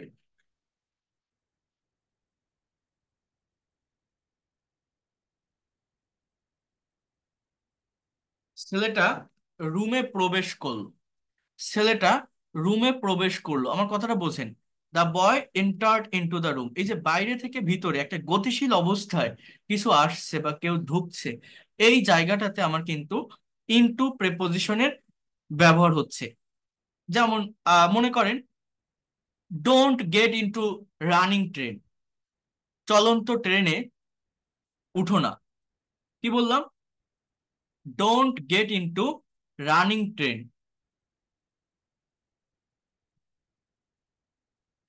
Don't get into running train, একটা ট্রেন আপনি উঠতে যাবেন, টিকিট কাটছেন, বাট প্রায় ট্রেনটা ছেড়ে দিবে ছেড়ে দিবে এরকম অবস্থা, আস্তে আস্তে আস্তে আস্তে চলা শুরু করলো। ওই টাইমে আপনি দৌড়াই গিয়ে ট্রেনের ভিতরে উঠতে চাচ্ছেন, যে ট্রেনটা তো ছেড়ে দিচ্ছে, আমার তাড়াতাড়ি গিয়ে ওঠা লাগবে। তো দৌড়াই গিয়ে, অর্থাৎ বাইরে থেকে গতিশীল অবস্থায় দৌড়াচ্ছেন আপনি, দৌড়াই গিয়ে আপনি ভিতরে ঢুকলেন, ট্রেনের ভিতরে প্রবেশ করলেন। এই জায়গাটাতে বা এই সিচুয়েশনটাকে মেনটেন করতে মূলত ইনটু প্রেপোজিশনের ব্যবহার হয়। কথা বুঝতে পারছেন? কি, বাইরে থেকে ভিতরে কোনো কিছু ঢুকতেছে বা অ্যাক্সেস করতেছে, এখানে ইনটু এর ব্যবহার হয়। এরপর হচ্ছে দেখেন আরেকটা ব্যবহার হচ্ছে রূপ পরিবর্তিত হওয়া, দলে দলে ভাগ হওয়া বোঝাতে ইনটু বসে।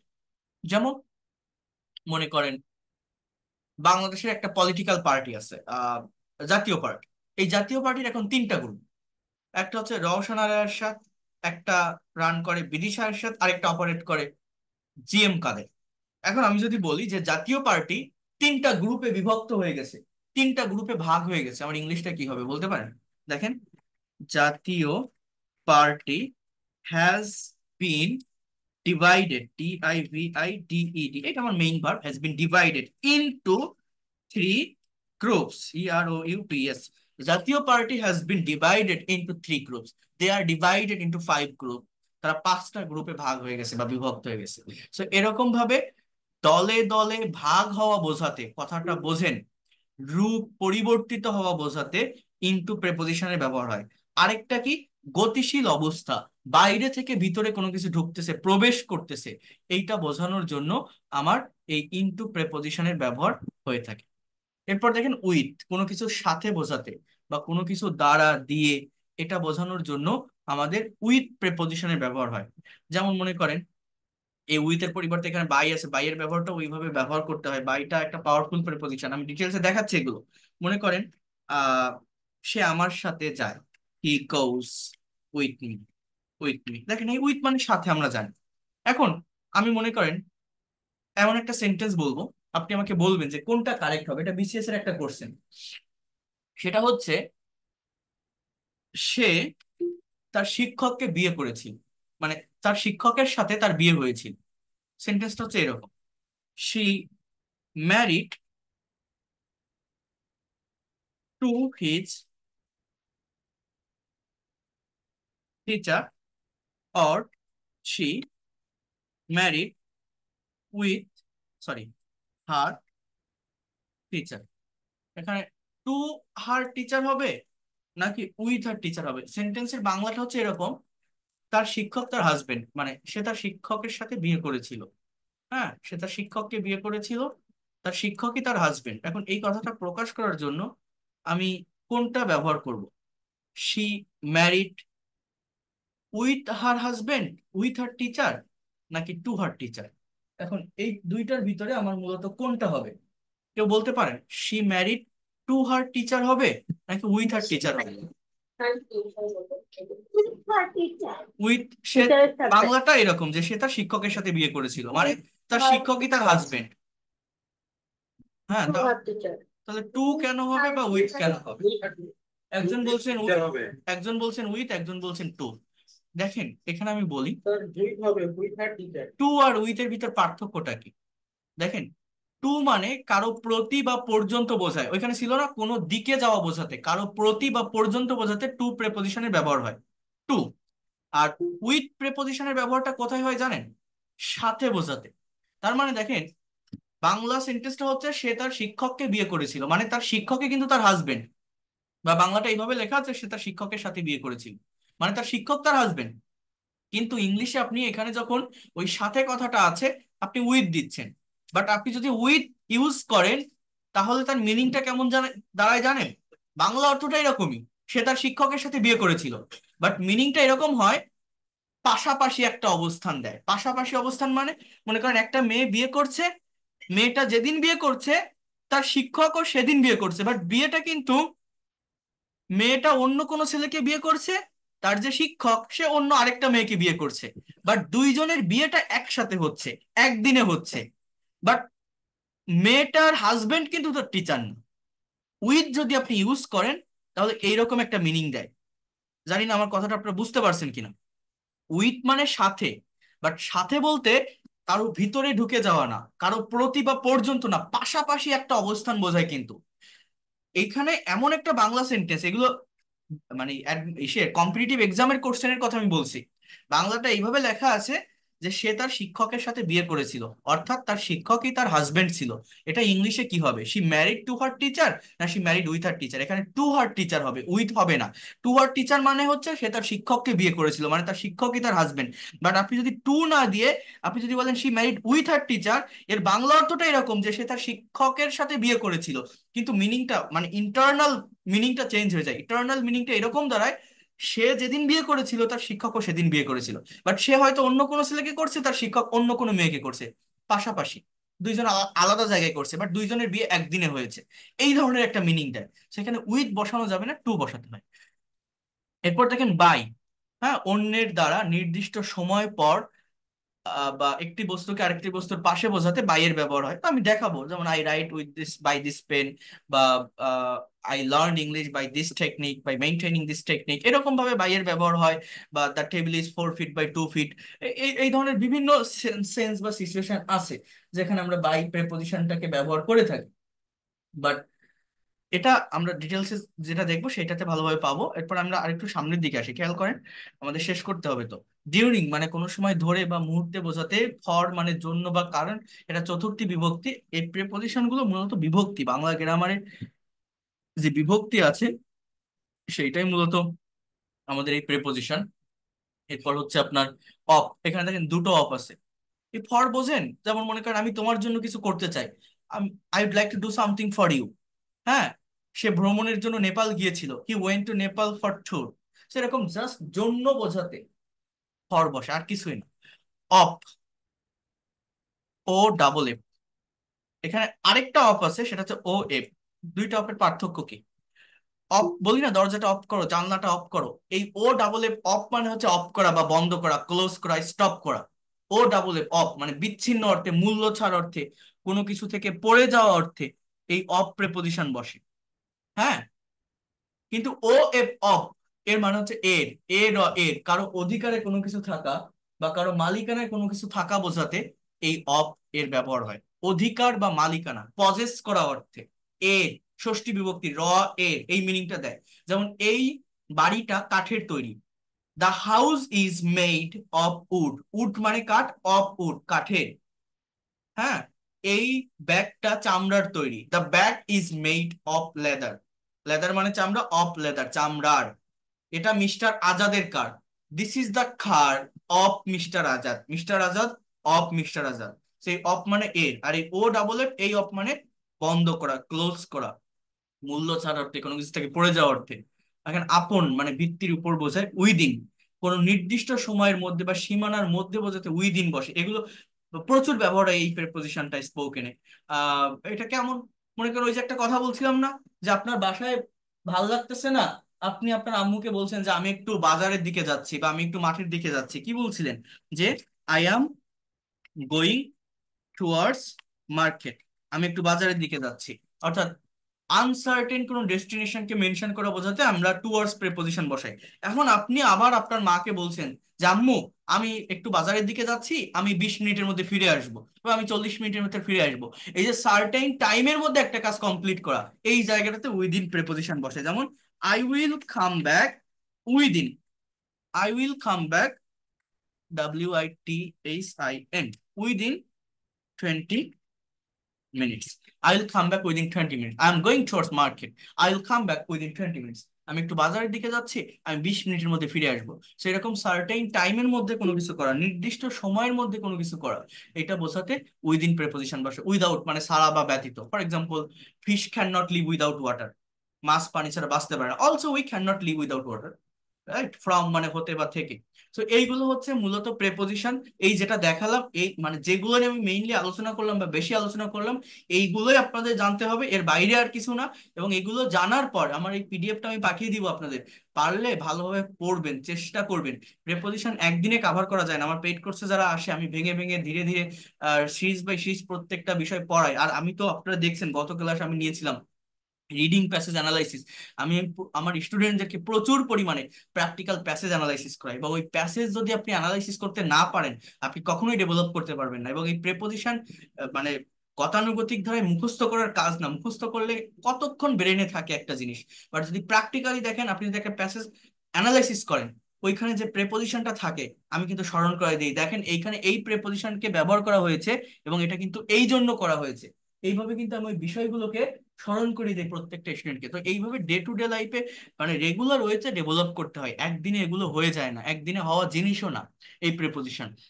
তো এখানে 30টা প্রেপোজিশনের ব্যবহার দেওয়া আছে, এগুলো আমি একটু কথা বলছি, বাট এটা এটা টিচারের উপর ডিপেন্ড করবে না। দেখেন এখানে বাংলা আছে, ইংলিশ আছে, এখানে আপনারা নিজেরা যত টাইম দিবেন, আপনি টাইম দিলে আপনি এগুলো গ্যাদার করতে পারবেন। এইগুলো যেন টিচারের হেল্প নেওয়া লাগে না। যেটা মেইনলি বলার বা বোঝানোর সেই জায়গাগুলো নিয়ে আমি অলরেডি আলোচনা করেছি। এই যে আলোচনাগুলো করলাম, দেখেন এই যে লাইভ ক্লাসগুলো কেন করতে হয়, একটা মেন্টরের অধীনে থেকে স্পিকিং কেন করতে হয়, এই যে জিনিসগুলো আমি দেখালাম না, এগুলো আপনি প্রেপোজিশনের যে কোনো একটা চ্যাপ্টারে যান, যে কোনো বই থেকে বা নেটে প্রেপোজিশনের টপিক লিখে সার্চ দেন, হয়তো এই ধরনের ফাইল বা এই বিষয়গুলো আপনারা পাবেন, আপনি পাবেন এই জিনিসগুলো। কিন্তু আপনি সেটা পড়তে যান যে কোনো একটা বই থেকে বা যে কোনো একটা ফাইল থেকে, আপনি পড়তে যান, দেখবেন আপনি 10 মিনিটের ভিতর শেষ করে ফেলবেন। শুধু বাংলা থাকবে, ইংলিশ লেখা থাকবে যে আন্ডার কোনো কিছু নিচে বোঝাতে বা কারো চেয়ে বয়সে ছোট বোঝাতে আন্ডার বসে, শেষ আমার। বিলো অবস্থান বা পদমর্যাদা বা গুণগত মানের দিক থেকে নিচে বোঝায়, বাহাইন্ড মানে পিছনে, বিয়ন্ড মানে নির্দিষ্ট সময় পর বা কল্পনার বাইরে বোঝাতে বিয়ন্ড বসে।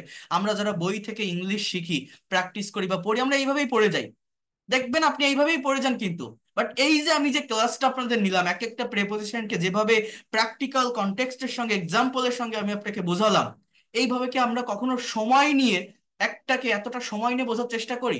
এই যা যা বললাম 10 মিনিটেই শেষ করা যায় পড়লে, বাট 1 ঘন্টা 13 মিনিট হয়ে গেছে। কেন? শুধুমাত্র ডিটেলসে বোঝানোর কারণে। এবং এই ডিটেলসে যদি বুঝতে না পারেন, এই ভাষা আপনি কখনো ভালোভাবে শিখতে পারবেন না। আমরা গ্রামার বই পড়ি, বিভিন্ন ধরনের বই পড়ি, পড়ে আমরা শিখতে পারি না কেন, ইংরেজি বুঝি না কেন? কারণ আমরা তো ভিতরে ভাবার চেষ্টা করি না। একটা বাংলা দেওয়া আছে, তার ইংলিশ মানে একটা ইংলিশ ওয়ার্ড দেওয়া আছে, তার বাংলা দেওয়া আছে, আমরা just সেটা পড়ে রেখে দিই। বাট সেটা যে প্র্যাকটিক্যালি কিভাবে ইউজ করতে হয় বা ব্যবহার হয়, এটা কি আমরা জানি? আমরা মুখস্থ করি, রুলস মুখস্থ করি। মুখস্থ করে কি হবে যদি জিনিসগুলোকে আপনি এক্সাম্পলের সাথে প্রকাশ করতে না পারেন? কিছুই হবে না। তো এই লাইভ ক্লাস করার বা একটা টিচারের লেকচার শোনার বেনিফিট হচ্ছে এইটাই। তো এখন দেখেন এইগুলো আমি একটু বলি আপনাদেরকে, কয়েকটা একটু দেখাই দেই, তারপরে আমরা রিডিং অ্যানালাইসিসের ভিতর আসবো, আমি রিডিং নিয়ে কথা বলবো। দেখেন প্রেপোজিশনের ব্যবহার দেওয়া আছে এখানে। প্রথমত লেখা আছে ইউজ অফ অ্যাট। ছোট স্থান, শহর বা জায়গার পূর্বে অ্যাট বসে। He lives at Mirpur, he lives at Noakhali. তাহলে এইরকম যে কোনো জেলা শহর বা উপজেলা শহর, যে কোনো প্রতিষ্ঠান, ইনস্টিটিউশন, এর আগে অ্যাট প্রেপোজিশন বসে। আমি আবারও বলছি, অ্যাট এবং ইন, এই দুইটা প্রেপোজিশন জায়গাকে মেনশন করার জন্য বসে। বড় জায়গা হলে ইন, ছোট জায়গা হলে তার আগে অ্যাট। দুইটা জায়গা যদি কম্পেয়ার করেন, তখনও তুলনামূলক ছোট জায়গার আগে অ্যাট বসাবেন। নির্দিষ্ট সময় বোঝাতে অ্যাট বসে। এগুলো সব কিন্তু আমি অলরেডি আলোচনা করে দিয়েছি, যেটা করার সেটা আমি অলরেডি করেছি আপনাদের। এখানে যা আছে, এটা যেন টিচারের হেল্প নেওয়া লাগে না। আবার বলছি, আপনি নিজে পড়লেই পারবেন। I go to school at 9 AM, দেখছেন সার্টেন টাইমের আগে at. He goes to university at 10 AM। এখন এই দুইটা ছাড়া আমার আর কয়েকটা ব্যবহার আছে, আর তিনটা ব্যবহার আছে। যেমন দূরত্ব বোঝাতে অ্যাট বসে। Dhaka is at 200 kilometre from here, Sylhet is at 100 kilometre from here, Sylhet এখান থেকে 100 কিলোমিটার দূরে। দামের পূর্বে অ্যাট বসে। পটেটো সেলস অ্যাট 50 টাকা পার কেজি, আপেল সেলস অ্যাট 150 টাকা পার কেজি। বয়স বোঝাতে অ্যাট বসে। হি pass SSC at 16, he pass HSC at 18। সে 16 সালে এসএসসি পাস করেছিল, সে 18-তে এইচএসসি পাস করেছিল। সো এইভাবে আমার অ্যাট প্রেপোজিশনটা কি, কোথায় কোথায় ব্যবহার হয়, এর বাইরে আর নেই, এই কয়টাই। যে কোনো জায়গার আগে, ছোট জায়গার আগে অ্যাট বসে। সার্টেন টাইম, নির্দিষ্ট সময়ের আগে অ্যাড বসে। এছাড়া আর তিনটা কি, বয়স বোঝাতে, দাম বোঝাতে এবং দূরত্ব, এই তিনটা বিষয়কে মেনটেন করার জন্য অ্যাট প্রেপোজিশনের ব্যবহার হয়। এখানে আমি আপনাদের একটা হিন্ট দিই, এটা কোনো রুলস না বা কোনো নিয়ম না, জাস্ট একটা হিন্ট আমি আপনাদেরকে একটু বলি। সেটা হচ্ছে, এটা মনে রাখবেন, নিউমেরিক ওয়ার্ডের আগে most of the time at বসে। মানে এই জিনিসগুলো আপনি ভুলে যান, যে সময় বোঝাতে, বয়স বোঝাতে, দামের পূর্বে। দেখেন তো, এই যে 9টা, 10টা, বা এই যে 200, 150, 150, 16, 18, এগুলো সব নিউমেরিক ওয়ার্ড না, মানে সংখ্যাবাচক শব্দ না?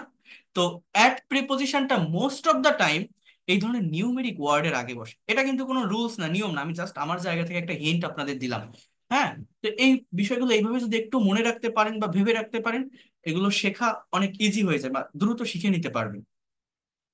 অন, কোনো কিছুর উপর সংলগ্ন বোঝাতে অন বসে, যেটা অবজেক্টকে স্পর্শ করে থাকে। এগুলো আমি অলরেডি বলেছি আপনাদেরকে। যেমন keep the mobile on the table, মোবাইলটা টেবিলের উপর রাখো। বার, দিন বা তারিখের পূর্বে অন বসে। I went there on Saturday, আমি শনিবার সেখানে গিয়েছিলাম। He will come here on 17 June, সে জুনের 17 তারিখ এখানে আসবে। অর্থাৎ ডে অর ডেট, বার বা তারিখের আগে অন বসে। এছাড়াও দেখেন, নদীর তীর বোঝাতে অন বসে। নদীর তীর, যেমন Dhaka is on the Buriganga, Dhaka Buriganga নদীর তীরে অবস্থিত। Khulna is on the Rupsa, Khulna Rupsa নদীর তীরে অবস্থিত। Sylhet is on the Surma, Chittagong is on the Karnaphuli, Barishal is on the Kirtankhola. তো এরকম নদীর তীর বোঝাতে অন বসে। নির্ভরতা বোঝাতে অন বসে, উই লিভ অন রাইস, আমরা ভাতের উপর নির্ভর করে, মানে ভাত খেয়ে বেঁচে থাকি। He lives on his father, সে তার বাবার উপর নির্ভর করে বাঁচে। হ্যাঁ, ফ্লোরের সংখ্যা বোঝাতে অন বসে, the bank is on the fifth floor, এই ব্যাংকটা পঞ্চম তলায়। Hour class is on the third floor, আমাদের ক্লাসটা তৃতীয় তলায়। মনে করেন আপনি নতুন একটা কলেজে ভর্তি হয়েছেন, কাউকে জিজ্ঞাসা করছেন, do you know where is our class, আমাদের ক্লাসটা কোথায় জানো? সে বলছে যে our class is on the fifth floor, আমাদের ক্লাসটা ফিফথ ফ্লোরে। সেরকম অন প্রেপোজিশন বসে ফ্লোরের আগে। এগুলো নিজেরা একটু পড়বেন, এটা একদিনে হয় না, তো একটু একটু করে এগোতে হয় পড়ে। যারা আমার কোর্সে আসবেন আমি ডিটেলসে দেখাবো। দেখেন, বড় স্থানের আগে ইন বসে, যেমন I live in Bangladesh, I live in India. But যেটা বলছি, যদি দুইটা জায়গার কম্পেয়ার করা থাকে, ছোট জায়গার আগে অ্যাট, বড় জায়গার আগে ইন। যেমন I live at Dhaka in Bangladesh, আমি বাংলাদেশে ঢাকায় বাস করি। কোনো বিষয় বা ভাষা বোঝালে তার আগে ইন বসে। I রোট a poem in Bengali, আমি বাংলায় একটা কবিতা লিখেছিলাম। আমি স্টাডিং ইন ডিপ্লোমা ইঞ্জিনিয়ারিং, আমি ডিপ্লোমা ইঞ্জিনিয়ারিং করছি। তো এরকম সাবজেক্টে আগে ইন বসে। সময়ের ক্ষেত্রে মাস বা বছরের আগে, I was born in 1980, he was born in 2001। পেশার আগে ইন বসে, he joined in navy, I joined in Bangladesh army. অবস্থা বোঝাতে ইন বসে, যে কোনো প্রফেশন বা মুড, যেমন he is in happy mood, সে হ্যাপি মুডে আছে। I am in sad mood. হ্যাঁ, টু এর ব্যবহার, কোনো দিকে আসা যাওয়া বুঝলে টু বসে, যেমন হি কামস টু হিয়ার, এখানে টু হিয়ার হয় না, হি কামস টু মি, এরকম বলতে পারেন। বা হি কামস টু লন্ডন, সে লন্ডনে আসে। এরকম মানে যে কোনো একটা প্লেসকে আপনি মেনশন করতে পারেন। কিন্তু আপনার এই হেয়ার, দেয়ার, অ্যাব্রোড বা এই ধরনের যে অ্যাডভার্ব গুলো আছে, হোম, এদের আগে টু প্রেপোজিশনটা বসেন। হ্যাঁ, তো দেখেন, দে গো টু ইউনিভার্সিটি, তারা ইউনিভার্সিটি যায়। অর্থাৎ টু বলতে যে কোনো দিকে যাওয়া বোঝাতে আমরা টু ইউজ করি। আবার কোনো ব্যক্তির কাছে আসা যাওয়া বোঝাতে টু বসাই। আবার দেখেন এখানে আছে অনুসারে বোঝাতে টু বসে, যেমন I work according to rule, আমি রুল অনুসারে কাজ করি। I walk according to rule every morning. So এই জায়গাটা আবার কেমন জানেন, আমাদের কিছু অ্যাপ্রোপ্রিয়েট প্রেপোজিশন পড়তে হয়, অর্থাৎ নির্দিষ্ট কিছু ওয়ার্ডের সঙ্গে নির্দিষ্ট কিছু প্রেপোজিশন বসে নির্দিষ্ট একটা মিনিং দেয়। এগুলো আমাদের মুখস্থ করতে হয়, মেমোরাইজিং পার্টে থাকে, জানতে হয়। যেমন মনে করেন লুক মানে তাকানো, আমি যদি লুক অ্যাট, এই লুক অ্যাট মানে মূলত তাকানো। লুক ফর মানে খোঁজা, লুক ওভার মানে পরীক্ষা করা, লুক ইনটু মানে অনুসন্ধান করা। সেরকম ভাবে চেঞ্জ হয় প্রেপোজিশন আর ওয়ার্ডের ব্যবহার করে। গ্রুপ ভার্বের কথা বলছি না, কিন্তু অ্যাপ্রোপ্রিয়েট প্রেপোজিশন আছে যেগুলো আমাদের জানতে হয়, এই যে অ্যাকর্ডিং টু। হ্যাঁ, এরকম। সো এরপর দেখেন, সীমানার বাইরে বোঝাতে টু বসে। South Korea is to the east of our country, Myanmar is to the south of our country, অর্থাৎ মায়ানমার আমাদের দেশ থেকে দক্ষিণ দিকে, সাউথ কোরিয়া পূর্ব দিকে, অর্থাৎ কোন একটা দিকে যাওয়া বোঝাতে।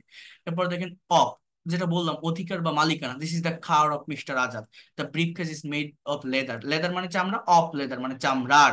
তো এইগুলো নিজেরা একটু পড়বেন, এখানে সবকিছু ডিটেলসে দেওয়া আছে, লেখা আছে। এখানে আমার বোঝানোর কিছু নেই, আপনি নিজে যত টাইম দিবেন। আমার যেটা মেইনলি আলোচনা করার প্রেপোজিশন আমি অলরেডি বলে দিয়েছি, করে দিয়েছি। এখন নিজে একটু দেখলেই হয়ে যাবে। দেখেন, ফর মানে কি বললাম, জন্য, যেমন I would like to do something for you, আমি তোমার জন্য কিছু করতে চাই। তাহলে I am waiting for you, আমি তোমার জন্য অপেক্ষা করছি। আরেকটা হচ্ছে পারফেক্ট কন্টিনিউয়াস টেন্সে ফরের ব্যবহার হয় ধরে বোঝাতে, যাবত বা ব্যাপী ব্যাপী পিরিয়ড অফ টাইম বোঝানোর জন্য। যেমন he has been working for 4 hours, সে 4 ঘন্টা ধরে কাজ করছে, এরকম ধরে বোঝাতেও পর বসে। I shall go to Nepal for a tour, আমি ট্যুরের জন্য নেপালে গিয়েছিলাম। এখানে লেখা কারণ বোঝাতে, কারণ টারণ কিছু না, মানে মেইন কথাটা মনে রাখবেন, অ্যাকচুয়াল মিনিংটা বুঝে রাখবেন। ফর মানে জন্য। এইভাবে এগুলো একটু নিজেরা প্র্যাকটিস করবে, এটা কঠিন হবে না, আমি আবারও বলছি খুবই সহজ। বাংলা দেওয়া আছে, ইংলিশ দেওয়া আছে, এটার জন্য টিচারের হেল্প না লাগে, নিজেরা একটু চেষ্টা করে দেখবেন, পারবেন, অনেক দ্রুত পারবেন, ভালোভাবে ডেভেলপ করতে পারবেন। তো আমার এখানে 30টা প্রেপোজিশনের ব্যবহার দেওয়া আছে। এই 30টা যদি আপনি নাও জানেন, এখানে আমি 12টাকে আলাদা করে দিয়েছি। এখানে দেখেন আমি লিখে দিয়েছি যে সবচেয়ে গুরুত্বপূর্ণ প্রেপোজিশন, সবচেয়ে গুরুত্বপূর্ণ প্রেপোজিশন হচ্ছে এইগুলো। অর্থাৎ এই প্রেপোজিশন গুলো সম্পর্কে যদি আপনি একটা ক্লিয়ার কনসেপ্ট রাখতে পারেন, at, to, on, in, of, for, since, about, between, among, from, with, over, under, এগুলো যদি আপনি অ্যাটলিস্ট জানেন, আপনার কথা বলা, আপনার স্পিকিং বা রাইটিং খুব ভালোভাবে চালিয়ে যেতে পারবেন। এর বাইরে আর কোনো প্রেপোজিশন অতটা জানতে হবে না। তো এইখানে একটা এক্সারসাইজ আছে, একটু দেখেন তো এটা করতে পারেন কিনা আপনারা। যেমন দেখেন এখানে বলা আছে, আমি এই পিডিএফ ফাইলটা পাঠিয়ে দিব, দিলে নিজেরা একটু প্র্যাকটিস করবেন। দেখেন এই জায়গাটাতে লেখা আছে যে I will take a class dash 10 PM dash Monday. বলেন তো এখানে কি হবে, ড্যাশ 10 PM কি হবে এই জায়গাটাতে? and dash Monday on Monday, right? তাহলে দেখেন এইভাবে এই সেন্টেন্স গুলো করার চেষ্টা করবেন। এরপর দেখেন লেখা আছে he lives dash Bangladesh dash Dhaka, তাহলে দেশের আগে ইন বসবে, he lives in Dhaka, he lives in Bangladesh at Dhaka. Then আছে ঢাকা ইজ ড্যাশ 20 কিলোমিটার, দূরত্ব বোঝাতে অ্যাট বসে, Dhaka is at 20 kilometre from here. Dhaka is dash the Buriganga, নদীর তীর বোঝাতে অন বসে, so you can say that Dhaka is on the Buriganga, Dhaka Buriganga নদীর তীরে অবস্থিত। তো এইভাবে এই সেন্টেন্স গুলো আপনারা নিজেরা একটু করার চেষ্টা করবেন। এই প্রিপোজিশনের ব্যবহারগুলো জানা বা এগুলো করা, এটা অনেক বেশি গুরুত্বপূর্ণ, অনেক বেশি ইম্পর্টেন্ট। আমি আবারও বলছি, কারণ প্রিপোজিশনকে সঠিকভাবে ইউজ করতে না পারলে, একটা সেন্টেন্সে সঠিকভাবে ব্যবহার করতে না পারলে আহ আপনি একটা সেন্টেন্সের একটা ওয়ার্ডের সাথে আর একটা ওয়ার্ডের কানেকশন ভালোভাবে করতে পারবে না, খাপছাড়া খাপছাড়া মনে হবে। আর এটা আমি অনেক আমার পেইড কোর্সে যারা আসে অনেক সুন্দর করে অনেক ডিটেলসে এই টপিকটার উপর আমি ক্লাস নিয়ে থাকি, বুঝিয়ে থাকি, বাট এই ফ্রি ক্লাসে দেখেন অনেক ব্যস্ততা থাকে, মনে হয় যেন কোনটার পর কোনটা করাবো, একটা ছেড়ে আরেকটা ধরতে হয়। ওইভাবে মানে মানে ফ্লুয়েন্টলি বা ঠান্ডা মাথায় ব্রেনটাকে ঠান্ডা করে শেখানো যায় না ওইভাবে। বাট এটা আমি শেখাবো, আপনারা যারা আসবেন পাবেন। এছাড়া আমার ইউটিউব চ্যানেলেও এটার ভাগ ভাগ করে অনেকগুলো ক্লাসও দেওয়া আছে, কারণ এটা একদিনের কাজ না। বাট যতটুকু কনসেপ্ট আপনাদের দিলাম, ধারণা আপনাদের দিলাম, এই ক্লাস রেকর্ডটা পারলে আরেকবার দেখবেন এবং এই পিডিএফ ফাইলটা নিজেরা একটু চর্চা করবেন, আমি পাঠিয়ে দিলে দেখবেন অনেক ভালোভাবে প্রিপোজিশনটাকে আপনি শিখতে পারবেন। তো এখন আমরা একটু একটা স্টোরি রিডিং এর ভিতরে যাব, কিভাবে ইংলিশে গল্প পড়ে তার অর্থটা করতে হয়। আমরা অনেক সময় ইংলিশে প্যাসেজ রিড আউট করতে পারি, বাট একটা প্যাসেজের অ্যাকচুয়াল মিনিং বা অ্যাকচুয়াল সেন্স যেটা, সেটা আমরা বের করতে পারি না। এটা কিভাবে করতে হয় সেটা আমি দেখাবো। আর তার আগে আমি লাস্ট বারের মতো এটা জানিয়ে দিচ্ছি, যেহেতু আমাদের আগামীকাল থেকে পেইড কোর্সের ক্লাস শুরু হবে, আগামী পরশুদিন হয়তো আমি আপনাদের আরেকটা ফ্রি ক্লাস নিতে পারি। আমি ডুভার বিভার্বের উপর একটা ক্লাস নিতে চেয়েছিলাম, যদি সময় পাই তো নিব। বাট যারা পেইড কোর্স করতে চান আগামীকাল থেকেই জয়েন করবেন, তাহলে একদম ফার্স্ট থেকে প্রথম থেকে ধারাবাহিকভাবে করতে পারবেন। আমি আবারও বলছি, আগামীকাল রাত 10টা থেকে পেইড কোর্সের ক্লাস শুরু হবে। সপ্তাহে 4 দিন ক্লাস, ক্লাসের ডিউরেশন হচ্ছে 1 ঘন্টা। এরকম 2 ঘন্টা 2.5 ঘন্টা হবে না ফ্রি ক্লাসে, যত বেশি সময় হচ্ছে, কারণ এখানে অনেক কথা বলতে হয়, অনেকগুলো বিষয় একসঙ্গে দেখাই। বাট পেইড কোর্সে এতগুলো বিষয় একসঙ্গে দেখাবো না, আমি যতটুকু দেখাবো ততটুকুই যাতে আপনি নিতে পারেন বা শিখতে পারেন। খালি পড়ায় চলে গেলে তো হবে না, আপনার তো শেখা লাগবে। তো সেইভাবে আমি অনেক সুন্দর একটা এনভায়রনমেন্টে, সেখানে টু ওয়ে কমিউনিকেশন থাকবে, আপনি আমার সঙ্গে কথা বলতে পারবেন, স্পিকিং প্র্যাকটিস করতে পারবেন, সবকিছু থাকবে, ভালোভাবে শিখতে পারবেন। এইভাবে গুগল মিটের মাধ্যমে ক্লাসগুলো আমি নিয়ে থাকি। 1 ঘন্টা ক্লাস টাইম থাকবে, সপ্তাহে 4 দিন, রবি মঙ্গল বৃহস্পতি শুক্র।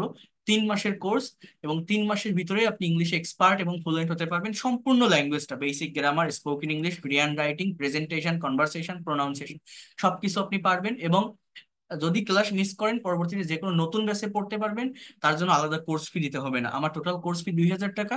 যারা পারবেন একবারে দিয়ে দিবেন, তাহলে আর ঝামেলা থাকবে না। যারা পারবেন না 1,000 টাকা অ্যাডভান্স করে ক্লাস শুরু করতে পারবেন আগামীকাল সন্ধ্যা পর্যন্ত। সন্ধ্যা 6টা বা 7টা পর্যন্ত আপনারা ভর্তি হতে পারবেন এবং রাত 10টা থেকে ক্লাস করবেন। যারা ভর্তি হতে চান দ্রুত ভর্তি হয়ে যাবেন। কোর্সটা হচ্ছে, আবারও বলছি, সেইভাবেই ডিজাইন করা হয়েছে। আমি গ্রামার, স্পোকেন, রুলস এগুলো দেখাবো, বাট প্র্যাকটিক্যাল ল্যাঙ্গুয়েজটা আমি আপনাদেরকে শিখিয়ে দেবো। যেমন দেখেন, এই কোর্সটা যে কোনো বয়সের যে কেউ করতে পারবেন, সেটা স্টুডেন্ট হন আপনি, বা house wife, teacher, job holder, officer, freelancer, বা ইমিগ্রেন্ট যারা প্রবাসী আছেন। এছাড়া যারা আইএলটিএস এর প্রিপারেশন নিচ্ছেন, এই কোর্সটা করে ডিরেক্টলি আইএলটিএস এর এক্সামে বসতে পারবেন। সেইভাবে আপনাকে প্রিপেয়ার করে দিব। আইএলটিএস এর উপরে অনেকগুলো সেশন এখানে থাকবে, আমি নিব। এবং আবার বলছি, যে কোনো সেক্টরে আপনি কাজে লাগাতে পারবেন, সেইভাবেই আপনাকে আমি প্রফেশনাল করব। আপনারা তো দেখে আসছেন, বলার তো আর কিছু নেই। এর আগে যে ক্লাসগুলো নিয়েছি, কিভাবে নিয়েছি, কিভাবে পড়িয়েছি, আর সবগুলো ক্লাস তো সমান হয় না, কোনোটা একটু হার্ড হবে, কোনোটা একটু ইজি হবে, কোনোটা আনন্দ লাগবে, কোনোটা থেকে শিখতে একটু কষ্ট হবে। সেভাবে মেনটেন করে আমাকে এগোতে হবে। বাট একটা থেকে স্কিপ করে আরেকটা গেলে হয় না। কারণ আমি আবারও বলছি, এই পেইড কোর্সের বেনিফিট কি? পেইড কোর্সের বেনিফিট হচ্ছে two way communication, as well as আমার যে ধারাবাহিকতাটা মেনটেন করা, অর্থাৎ একটা মেন্টরের অধীনে থেকে গোছানো পদ্ধতিতে আপনি এখান থেকে এগোতে পারবেন। আপনি বুঝতে পারবেন আমি আজকে কোনটা শিখবো, আগামীকাল কোনটা শিখবো, আজকের টপিকের সঙ্গে আগামীকালকে টপিকের সম্পর্ক কি। এটা বুঝতে না পারলে আপনি কখনোই ডেভেলপ করতে পারবেন না। ইংলিশ একটা ভাষা, এটা সায়েন্স না বা ম্যাথ না। বিভিন্ন জায়গা থেকে করতে থাকলে বা একটা টিচার পড়ালো পড়তে থাকলে শিখতে থাকলে আপনি কখনো শেষ করতে পারবেন না এটা। আপনি বিভিন্ন জায়গা থেকে যদি দেখেন, আজকে আমার ক্লাস করছেন, কালকে ইউটিউবে একটা ক্লাস দেখবেন, পরের দিন ফেসবুক পেজে একটা ক্লাস দেখবেন, পরের দিন এরকম আরেকটা ক্লাস করবেন। এই বিভিন্ন জায়গা থেকে করতে থাকলে আপনি কিন্তু শিখছেন, শিখবেন, শিখে যাবেন, বাট ওই শেখাটা শেষ নামাতে পারবেন না। নিজেকে প্রশ্ন করে দেখেন, আপনার দিন, মাস, বছর যেতে থাকবে, আপনাকেও শিখে যেতে হবে। নিজের ভিতরে ওই কনফিডেন্টটা পাবেন না যে আমি ইংরেজি পারি। আর যদি একটা মেন্টরের অধীনে থেকে ধারাবাহিকভাবে এগোতে পারেন, যদি বুঝতে পারেন এই ল্যাঙ্গুয়েজটা ঠিক কি, কোন টপিকের সাথে কোন টপিক কানেক্টেড, অর্থাৎ আপনি ওয়ার্ড না পারলে সেন্টেন্স পারবেন না, সেন্টেন্সটা পারলে টেন্স পারবেন না, টেন্সটা পারলে ভয়েস পারবেন না। তো এটা আগে বুঝতে হয়, যেটা আমি এখানে দেখাবো আপনাকে। আপনি কোন জায়গা থেকে শুরু করবেন, কোথায় শেষ করবেন, এটা আমার লাগবে। এইটা যদি আপনি ভালোভাবে ডেভেলপ করতে পারেন, তাহলে দ্রুত কনফিডেন্টের সঙ্গে শিখে আপনি আপনার প্রফেশনাল লাইফে কাজে লাগাতে পারবেন। তো এইটাই হচ্ছে পেইড কোর্সের বেনিফিট। প্রত্যেকটা ব্যাচ সন্ধ্যা বা রাতে হবে, যাতে করে স্টুডেন্টরা, চাকরিজীবী বা অন্য পেশার মানুষরা সময় বের করে করতে পারেন। অর্থাৎ আমাদের নতুন ব্যাচ কিন্তু এই রাত 10টাতেই। প্রত্যেকটা ক্লাস আমি এইভাবেই স্ক্রিন শেয়ার করে ওয়ার্ড বা পাওয়ার পয়েন্ট স্লাইডের মাধ্যমে নিয়ে থাকি, এবং ক্লাস শেষে ক্লাস রেকর্ড পিডিএফ ফাইল দিয়ে দিই। যদি কেউ কোনো ক্লাস মিস করে পরবর্তীতে আবার দেখে নিতে পারবে। প্রত্যেকটা ক্লাস শেষে আমি রেকর্ড গুলো দিব আপনাদেরকে। আর আরেকটা বিষয় হচ্ছে, এই কোর্সটা একদম বেসিক থেকে শুরু করে অ্যাডভান্স লেভেলের প্রত্যেকটা বিষয় পড়িয়ে থাকি। একজন স্টুডেন্ট শুধু স্পোকেন নয়, সম্পূর্ণ ইংরেজি ভাষাটা যাতে নিজের আয়ত্তে আনতে পারে সেভাবেই আমি কোর্সটা করাই। অর্থাৎ আপনারা যে যত দুর্বলই থাকেন না কেন, আগামীকাল থেকে যদি জয়েন করেন, যদি ফার্স্ট থেকে ক্লাসগুলো করেন, তাহলে অনেক ভালোভাবে শিখতে পারবেন। আর এরপর হচ্ছে, এই কোর্সে টোটাল 70টা ক্লাস, এখানে হিউজ ক্লাস থাকে, আপনি নিজেও ইমাজিন করতে পারবেন না। এবং ধারাবাহিকভাবে প্রত্যেকটা ক্লাসে আপনি আপনার ডেভেলপমেন্ট বুঝতে পারবেন। রেগুলারিটি যদি মেনটেন করেন, 70টা ক্লাস লাগে না, 30টা 35টা বা সর্বোচ্চ 40টা ক্লাস করলেও আপনি সম্পূর্ণরূপে ডেভেলপ করতে পারবেন।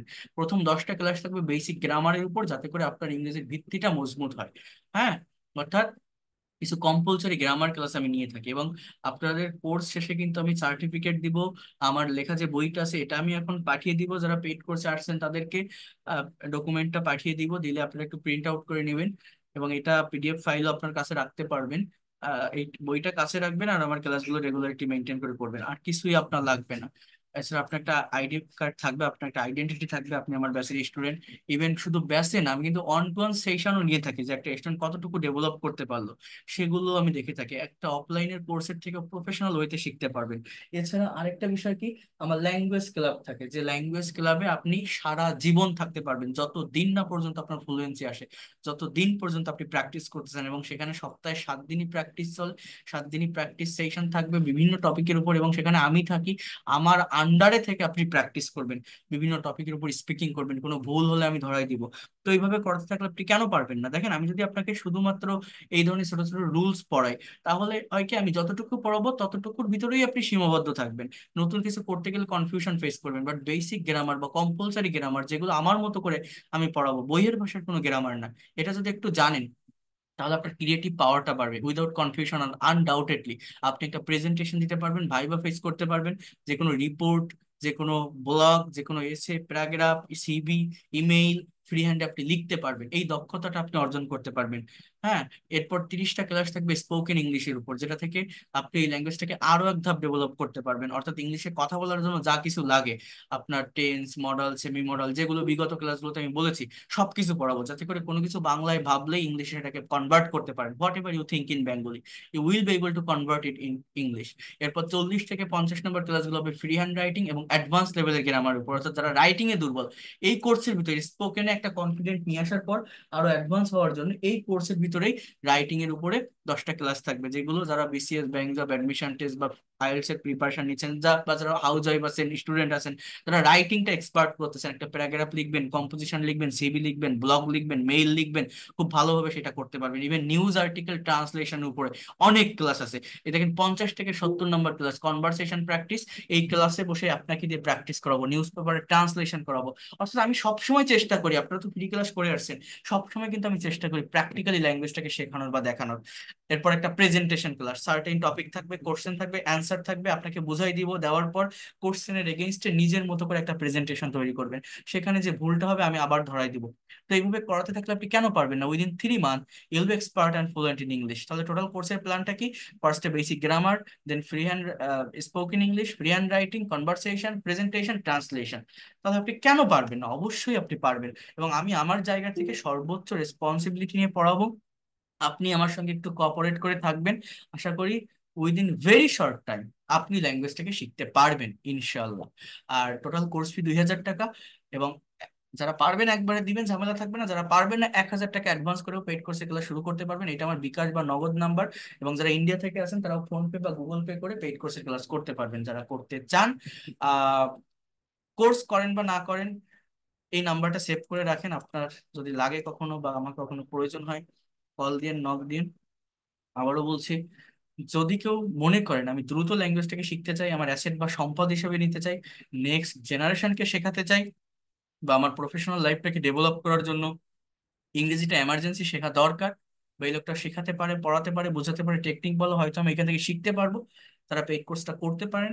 আপনি ব্যর্থ হবেন না, অনেক ভালোভাবে অনেক দ্রুত সময়ের ভিতর ডেভেলপ করতে পারবেন। আমার সঙ্গে যারা থাকে, যারা লাস্ট পর্যন্ত থাকে, তারা এক্সপার্ট হয়েই বের হয়। কারণ আমি অতটা ঝামেলার ভিতর যাই না, আমার লাখ লাখ হাজার হাজার সাবস্ক্রাইবার নেই, বা সেটা নিয়েও আমি থাকি না। আমি, অনেকে বলতে পারেন আপনার কোর্স ফিটা বেশি, আমি 500 টাকা কোর্স ফি যদি ধরতাম বা 1200 টাকা কোর্স ফি যদি নিতাম, হয়তো একসঙ্গে 200 300 জন ভর্তি করাতাম, তাহলে এই ফ্রি ক্লাসের মতো গতানুগতিক হয়ে যেত। বাট আমি চাই আমার সব দরকার নেই, আমার কাছে যারা আসবে তারাই যেন এক্সপার্ট এবং ফ্লুয়েন্ট হয়ে বের হয়।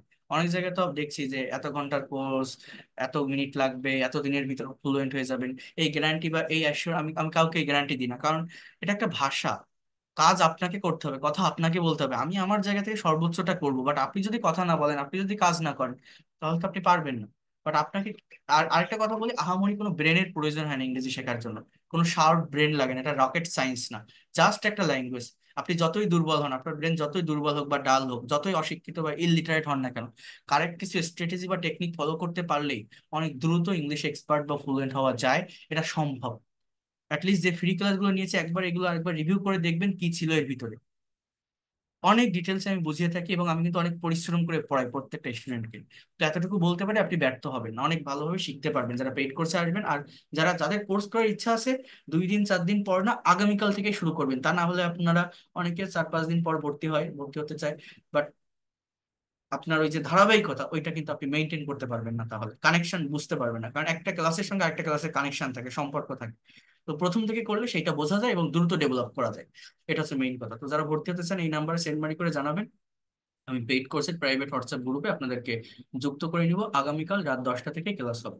এই যে আমার লেখা, এই যে বইটা, এই বইটা আপনাদেরকে আমি পাঠিয়ে দিব, এটা আপনারা পাবেন আমার হাতের লেখা অনেক ভালোভাবে। এটা কাছে রাখবেন, আমার ক্লাসগুলো করবেন রেগুলারিটি মেনটেন করে। এছাড়া এই যে একটা পিডিএফ ফাইল আছে, এখানে 120 রুলস আছে, এটাও আমি পাঠিয়ে দিব। যাদের প্র্যাকটিসের দরকার হয়, এটা নিয়ে প্র্যাকটিস করতে পারবেন। এছাড়া আমি যেটা বললাম, আপনার একটা আইডেন্টিটি থাকবে, আমি কিন্তু আইডি কার্ড দিয়ে থাকি, যে আপনি আমার ব্যাচের স্টুডেন্ট, এরকম একটা আইডেন্টিটি আপনার থাকবে এই জায়গাটাতে। আরেকটা বিষয় হচ্ছে, আমি আপনাদের অনেকগুলো সেশন বা অনেকগুলো ক্লাস নিব, যেগুলো হবে আপনার অন টু অন সেশন। অর্থাৎ আপনি কতটুকু বুঝলেন বা না বুঝলেন, যদি ব্যাসে সেটা ভালোভাবে কাভার করতে না পারেন, আপনি পার্সোনালি আমার সঙ্গে কমিউনিকেট করে, যোগাযোগ করে, আমি 10 মিনিট 15 মিনিট 20 মিনিটের সেশন এক একজন স্টুডেন্টকে প্রতিদিন প্রায় দিয়ে থাকি, যাতে করে পার্সোনালি শেয়ার করতে পারেন আপনার প্রবলেমগুলো এবং দ্রুত সেখান থেকে আপনি ডেভেলপ করতে পারেন। ইভেন আমি ওয়ান টু ওয়ান এই যে স্পিকিং টেস্ট গুলোর কথা আপনাদেরকে বলছিলাম, এই স্পিকিং টেস্টটাও নিয়ে থাকি, ঠিক Actually, আছে? এগুলো in আপনি order দ্রুত to স্পিকিং করতে পারেন। maintain, তো যারা পেইড কোর্সে আসবেন, এতটুকু বলতে পারি, অফলাইনের একটা কোর্সের থেকে প্রফেশনালি ল্যাঙ্গুয়েজটাকে ডেভেলপ করতে পারবেন বা শিখতে পারবেন, আমি সেইভাবেই শিখাই। এবং আমার সবসময় একটাই টার্গেট থাকে, যে প্র্যাকটিক্যালি যাতে করে আপনি ল্যাঙ্গুয়েজটাকে ডেভেলপ করতে পারেন বা শিখতে পারেন, এটা হচ্ছে মেইন বিষয়। তো যাই হোক, যারা করবেন তারা জানাবেন, এই নাম্বারে সেন্ড মানি করবেন, ভর্তি হয়ে যাবেন দ্রুত। আগামীকাল থেকেই ক্লাসটা শুরু হবে, আগামীকাল থেকেই পেইড কোর্সের ক্লাস শুরু করার চেষ্টা করবেন। আচ্ছা, আর আমি একটু একটা রিডিং প্যাসেজ নিয়ে কথা বলতে চাইছিলাম। এটা একটা এটা একটু আগে শেষ করি, তারপর আপনাদের কোনো কথা থাকলে আমি উত্তর দিব। স্ক্রিনটা দেখতে পাচ্ছেন আপনারা? আমি একটু পড়ি, আপনারা একটু ভালোভাবে দেখেন। এটার ডেভেলপমেন্ট কি বা বেনিফিট কি, সেটা আমি আপনাদেরকে বলছি। দেখা যাচ্ছে স্ক্রিনটা? আনমিউট করে একটু বলেন তো। আচ্ছা, দেখেন এখানে কি বলা হচ্ছে, এখানে লেখা আছে ইংলিশ লাভ স্টোরি। এই গল্পগুলো আমাদের কেন পড়তে হয়, আমি আবারও বলছি, শুধুমাত্র ছোট ছোট রুলস আর স্ট্রাকচার পড়ে ইংলিশ ল্যাঙ্গুয়েজটা ডেভেলপ করা যায় না। ইংলিশ ডেভেলপ করতে গেলে প্রচুর পরিমাণে প্র্যাকটিক্যাল প্যাসেজ রিড আউট করতে হয়, অ্যানালাইসিস করতে হয়। এই গল্পগুলো যদি আপনি পড়েন, একটা সেন্টেন্সের সাবজেক্ট কোনটা, ভার্ব কোনটা, অবজেক্ট কোনটা আপনি ধরতে পারবেন। একটা সেন্টেন্সে কোন টেন্সে লেখা আছে, এগুলো আপনি বুঝতে পারবেন। কোথায় ফ্রেজের ব্যবহার, ক্লজের ব্যবহার বুঝতে পারবেন। অর্থাৎ এই যে অ্যাকচুয়াল সেন্স বা মিনিংটা প্রকাশ করা, আমরা রিডিং পড়তে পারি বাট অর্থটা বুঝি না। ইভেন নতুন ভোকাবুলারি, রিডিং স্পিডটাকে বাড়ানো, প্রোনাউন্সিয়েশনটাকে ক্লিয়ার করা, এগুলো সম্ভব হয়। তো এই গল্পটা পড়ি, দেখেন একটু শেখেন। বলছে, Raju and Shovon are very good friends from their school life. Raju এবং শোভন তাদের স্কুল জীবন থেকে খুবই ভালো বন্ধু। তাহলে সাবজেক্ট হচ্ছে রাজু অ্যান্ড শোভন, এখানে ভার্বটা হচ্ছে আর, আর ছাড়া আর কোনো ভার্ব নেই। আমরা অনেকে মনে করি কি, যে অ্যামিজার থাকলেই হয়তো সেটা হচ্ছে আমার কন্টিনিউয়াস টেন্স, বাট না, এখানে কিন্তু আরটা মেইন ভার্ব, এছাড়া আর কোনো ভার্ব নেই। এটা প্রেজেন্ট ইনডিফিনিট টেন্সের একটা সেন্টেন্স। বলছে রাজু এবং শোভন খুব ভালো বন্ধু, বি ভার্বের একটা সেন্টেন্স তাদের স্কুল জীবন থেকে। Now they do different jobs in different sectors, এখন তারা ভিন্ন চাকরি করে ভিন্ন জায়গায়। তাহলে সাবজেক্ট, এই যে নাও শব্দটা এটা কিন্তু একটা অ্যাডভার্ব, এটা কোনো সাবজেক্ট না, এটা অ্যাডভার্ব একটা সেন্টেন্সে যে কোনো জায়গায় বসানো যায়। মূলত সাবজেক্ট হচ্ছে দে, আর এই ডুটা হচ্ছে আমার মেইন ভার্ব। টুডে এটাও একটা adverb, adverb of time. Main subject কোনটা? দে। মিট মানে দেখা করা বা সাক্ষাৎ করা। ইস আদার এটাকে কি বলা হয় জানেন? একটা এটাকে বলা হয় একটা রেসিপ্রোকাল প্রোনাউন। ইস আদার এবং অন অ্যানাদার, দুইজন ব্যক্তির মধ্যে পারস্পরিক সম্পর্ক বোঝাতে ইস আদার বসে, দুইয়ের অধিক ব্যক্তি বা বস্তুর ভিতর সম্পর্ক বোঝাতে অন অ্যানাদার বসে। যেমন today they meet each other after 3 years, আজ তারা 3 বছর পর একে অন্যের সাথে দেখা করে। They are very happy to meet each other after a long period, তারা খুবই খুশি একে অন্যের সাথে দেখা করতে পেরে অনেক দিন পর। আফটার সো মেনি টক্স, এই যে জায়গাটা দেখেন এখানে কোনো সাবজেক্ট নেই, কোনো ভার্ব নেই, জাস্ট একটা ফ্রেজাল ওয়ার্ড। বাংলা অর্থটা এরকম যে অনেক কথা বলার পর। আফটার সো মেনি ওয়ার্ড এর টক্স এর মানে কি? অনেক কথা বলার পর। দেখেন Raju said with a smile on his face how is Rupa. Sentence গুলো কেমন?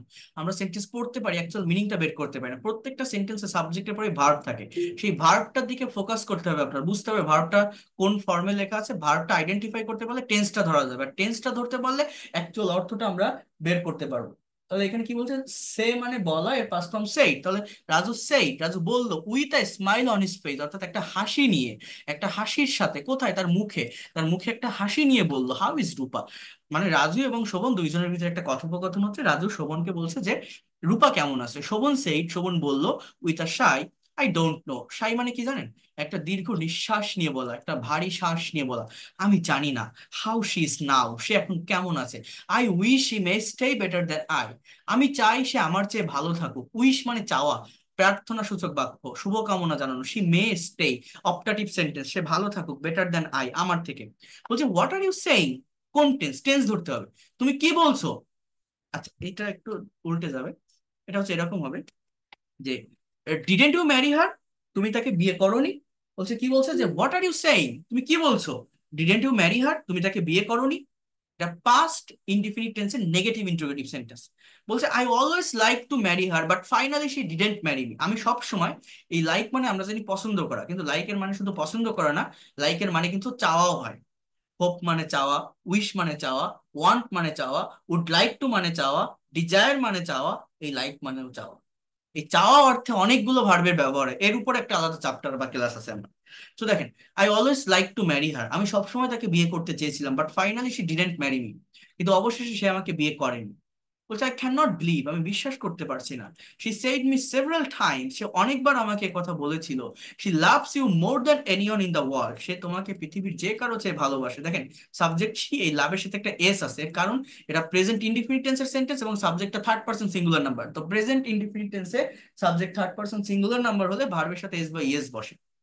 বলছে ইট সিমস টু মি, এটা আমার কাছে মনে হয়, she said this talks without knowing what love is or she lied, সে কথাগুলো বলেছিল না জেনে ভালোবাসা কি, অথবা সে মিথ্যা বলেছিল। লাই মানে মিথ্যা, লাইট মিথ্যা বলেছিল। হ্যাঁ, her innocent looking face is still floating in front of my eyes, কি বলছে? তার যে নিরীহ চেহারা এখনো আমার চোখের সামনে ভাসছে। Is auxiliary verb, floating main verb, present continuous tense. এই স্টিল শব্দটা একটা অ্যাডভার্ব, আবার বলছি অ্যাডভার্ব যে কোনো জায়গায় বসতে পারে। যেমন এটা আপনি এখানেও বলতে পারেন যে still her innocent looking face is floating in front of my eyes. আবার শেষেও বসাতে পারতেন, অ্যাডভার্ব যে কোনো জায়গায় বসানো যায়, শুরুতে বসে, শেষে বসে, অক্সিলারি ভার্ব মেইন ভার্বের মাঝে বসে। বলছে it is hard to believe, এটা বিশ্বাস করা কঠিন, an innocent looking girl like her may lie, যে তার মতো একটা নিরীহ মেয়ে মিথ্যা বলতে পারে। মেয়ে মানে কি? পারা, সম্ভাবনা অর্থে পারা। লাই মানে মিথ্যা, মিথ্যা বলতে পারে। শোভন সেইড, শোভন বলল। আই বিলিভড হার, দেখেন সাবজেক্টের পরে ভার্বের দিকে খেয়াল করেন, পাস্ট ফর্মের ভার্ব কিন্তু। বিলিভ থেকে বিলিভড, অর্থাৎ বাংলাটা কি? বাংলা বুঝতে হবে। আমি তাকে বিশ্বাস করেছিলাম। I dreamed with her a lot, আমি তাকে নিয়ে অনেক স্বপ্ন দেখেছিলাম। But my dreams didn't come true, কিন্তু আমার স্বপ্ন সত্য হয়নি। পাস্ট ইনডিফিনিট টেন্সের একটা নেগেটিভ সেন্টেন্স। আচ্ছা বলেন তো, আমি যদি বলি যে আমার স্বপ্ন সত্য হয়েছিল, তাহলে ইংলিশটা কি হতো? কেউ বলতে পারেন? এইখানে দেখেন ড্রিমড এটা কিন্তু ভার্ব, বাট এই যে মাই ড্রিম এটা কিন্তু নাউন। কোনটা ভার্ব কোনটা noun, part of speech identify করতে হয়। তো my dreams didn't come true, আমার স্বপ্ন সত্য হয়নি। এখন আমি যদি বলি আমার স্বপ্ন সত্য হয়েছিল, তাহলে ইংলিশ কি হতো বলেন তো একজন, দেখি কে বলতে পারেন? dream came true. রাইট। অর্থাৎ আমার এখানে ভার্বের পাস্ট ফর্ম হতো। আমরা এই জিনিসটা অনেকে পারি না, যে সাবজেক্ট পাস্ট ইনডিফিনিট টেন্সের স্ট্রাকচার কি, subject plus V two plus object, affirmative sentence. আর নেগেটিভ বা ইন্টারোগেটিভে আমরা কিন্তু ডিড এর ব্যবহার করতে হয়, আর ডিড ব্যবহার করলে মেইন ভার্বটা পাস্ট ফর্ম থেকে প্রেজেন্ট ফর্মে চলে আসে। আচ্ছা, এরপর বলছে Raju said why did she do like that, কেন সে এমনটা করলো। পাস্ট ইনডিফিনিট টেন্সের ডাবল বেস ওয়ার্ড যুক্ত নেগেটিভ ইন্টারোগেটিভ সেন্টেন্স। বলছে আই ডোন্ট নো হয়, আমি জানি না কেন। Raju said where she is now, সে এখন কোথায়। শোভন সেইড, শোভন বলল, she married the only son of the richest man of our village, সে আমাদের গ্রামের একমাত্র ধনী লোকের ছেলেকে বিয়ে করেছে। His name is Robi, you know him, তার নাম রবি, তুমি তাকে চেনো। বলছে why didn't you try to stop her, কেন তুমি তাকে থামানোর চেষ্টা করলে না। এটা পাস্ট ইনডিফিনিট টেন্সের নেগেটিভ ইন্টারোগেটিভ সেন্টেন্স। কে বলছে? Why didn't you try to stop her, Raju বলছে শোভনকে। বলছে our relationship was going well, was plus ভার্বের সঙ্গে আইএনজি। কোন টেন্স? টেন্স ধরতে হবে, টেন্স ধরলে অ্যাকচুয়াল বাংলা অর্থটা বের করতে পারবেন। বলছে যে আমাদের সম্পর্কটা ভালো যাচ্ছিল, সাডেনলি, হঠাৎ করে, এটা একটা অ্যাডভার্ব, হ্যাঁ, হঠাৎ করে she reduce talking to me over mobile phone, সে আমার সাথে মোবাইলে কথা বলা কমিয়ে দিয়েছিল। দেখেন এই টকিং শব্দটা হচ্ছে আমার একটা জিরান্ড, মানে ভার্বের সঙ্গে আইএনজি যুক্ত শব্দ, বাট এটা কিন্তু এখানে ভার্ব না।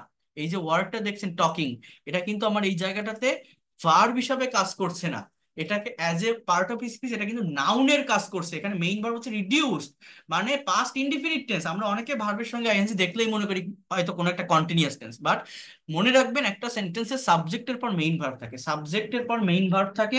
এইটা ছাড়া যদি দূরে অন্য কোনো ভার্ব দেখেন, এটা নন ফাইনাইট ভার্ব, সেটা হয় জেরান্ড, ইনফিনিটিভ অথবা participle. So suddenly she reduce talking to me over mobile phone, she also reduce meeting me, Bangla অর্থ কি, সে আমার সাথে দেখা করাও কমিয়ে দিয়েছিল। অর্থাৎ এই টকিং, মিটিং, এগুলো সব নাউন, জিরান, এগুলো কোনো কাজ করতেছে না, কোনো কন্টিনিউয়াস মুড বা সেন্স দিচ্ছে না, ঠিক আছে, জাস্ট স্থির একটা অবস্থা প্রকাশ করছে।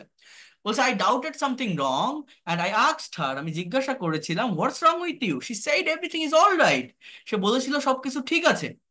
এবার বলছে keeping hand on Shovon shoulder, দেখেন শোভনের কাঁধে হাত রেখে, শোভনের কাঁধে হাত রেখে কি বলছে, Raju looked at his eyes, look থেকে লুকড, রাজু তার চোখের দিকে তাকালো। তাহলে keeping hand on Shovon shoulder এগুলো কিন্তু একটা ফ্রেজ, এর ভিতরে কোনো ভার্ব নেই, কোনো সাবজেক্ট নেই, নাথিং, জাস্ট একটা ফ্রেজ, কোনো ক্লজও না। সেন্টেন্সটা এখান থেকে শুরু, রাজু তার চোখের দিকে তাকালো, টিয়ার্স ট্রিকলড ফ্রম হিজ আইস, তার চোখ দিয়ে অশ্রু বেয়ে পড়ছিল। Raju said with tears in eyes, Raju তার চোখে পানি নিয়ে বলল, but she continued to be changed, it was very painful to take her changes easily, কিন্তু সে পরিবর্তন হতেই থাকলো এবং এটা খুবই যন্ত্রণাদায়ক ছিল তার পরিবর্তনটা মেনে নেওয়া সহজে। ইট ওয়াজ ভেরি পেইনফুল, এটা খুবই যন্ত্রণাদায়ক ছিল, টু টেক, নেওয়া, হার চেঞ্জেস ইজিলি, তার এই পরিবর্তনটা মেনে নেওয়া। শোভন ওয়াজ উইপিং, শোভন কাঁদছিল। Raju tried to console Shovon, Raju শোভনকে থামানোর চেষ্টা করছিল, কনসোল মানে সান্ত্বনা দাও, but no consolation in the world was enough to remove his pain, কিন্তু পৃথিবীতে কোনো সান্ত্বনা যথেষ্ট ছিল না তার কষ্টটা দূর করার জন্য। Shovon said with tears on his eyes, Shovon তার চোখে পানি নিয়ে বলল, I was waiting for getting her back as like as he was in earlier days, আমি তার ফিরে আসার প্রতীক্ষা করছিলাম যেমনটা সে আগের দিনগুলোতে ছিল। বলছে did she come back no more, সে কি কখনোই ফিরে আসেনি। Did she come back no more, সে কি কখনোই ফিরে আসেনি। বলছে she came back on day, সে একদিন এসেছিল, সে একদিন এসেছিল। She sat beside me touching my body, সে আমার বডিতে টাচ করে আমার পাশে বসেছিল।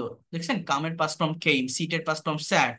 I lost my self in joy, lost থেকে লস্ট, বাংলা অর্থ কি, মাই সেলফ একটা রিফ্লেক্সিভ প্রোনাউন, নিজের দিকে ফিরে আসে।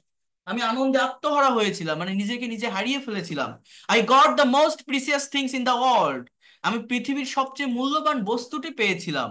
I felt, F double L, ফিলের past form felt, I felt like that I got my lost dream, আমি এমনটা অনুভব করেছিলাম। বাংলাটা বোঝেন, আমরা অনেকে রিডিং পড়ি, ইংলিশ পড়ে যাই, অ্যাকচুয়াল অর্থটা বুঝি না।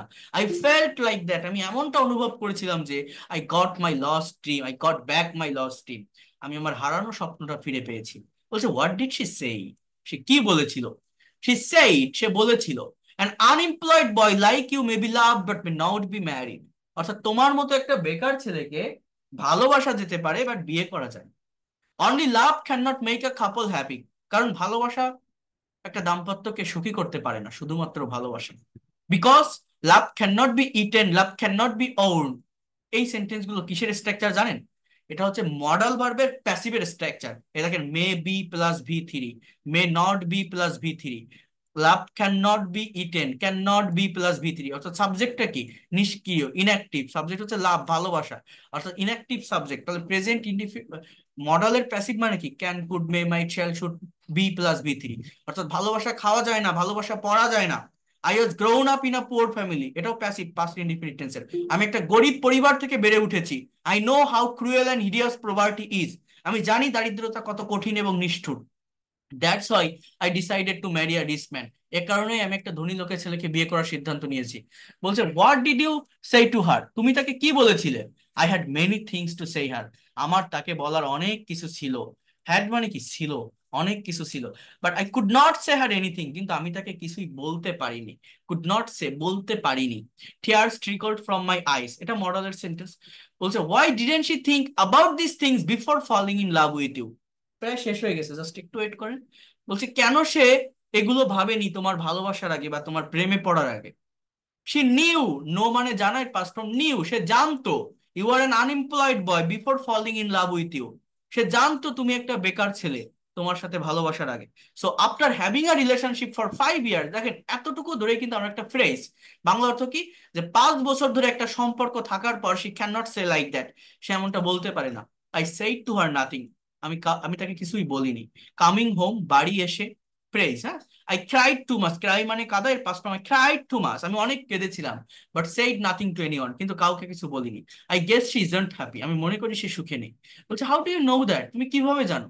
শি চিটেড ইউ, সে তোমার সাথে প্রতারণা করেছে। আর চিট নেভার বি হ্যাপি, একজন প্রতারক কখনো সুখী হয় না। She can be escaped from a man but God must punish her, মডালের সেন্টেন্স। যে সে একজন মানুষের সাথে প্রতারণা করতে পারে, বাট সৃষ্টিকর্তা অবশ্যই তাকে শাস্তি দিবে। বলছে আই নেভার কার্স হার, আমি তাকে অভিশাপ দেই না। I always pray that she may be happy, আমি সবসময় প্রার্থনা করি যে সে সুখে থাক। বলছে ডিডেন্ট ইউ ম্যারি, তুমি বিয়ে করোনি? No, still I married no one, my parents are looking bride for me. Are looking অর্থাৎ খুঁজতেছে, আমার বাবা মা আমার জন্য বউ খুঁজতেছে। ঠিক আছে, present continuous tense. I think you should marry soon, আমি মনে করি তোমার তাড়াতাড়ি বিয়ে করা উচিত। বলছে yes I should but I have lost my believe in girls. এটা কে বলছে? রাজু বলছে যে হ্যাঁ আমার উচিত, কিন্তু আমি মেয়েদের প্রতি বিশ্বাস হারিয়ে ফেলেছি। লস থেকে লস, প্রেজেন্ট পারফেক্ট টেন্স, কিন্তু আই হ্যাভ লস্ট, করেছি, গিয়েছি, থেকেছি, তাহলে present perfect tense.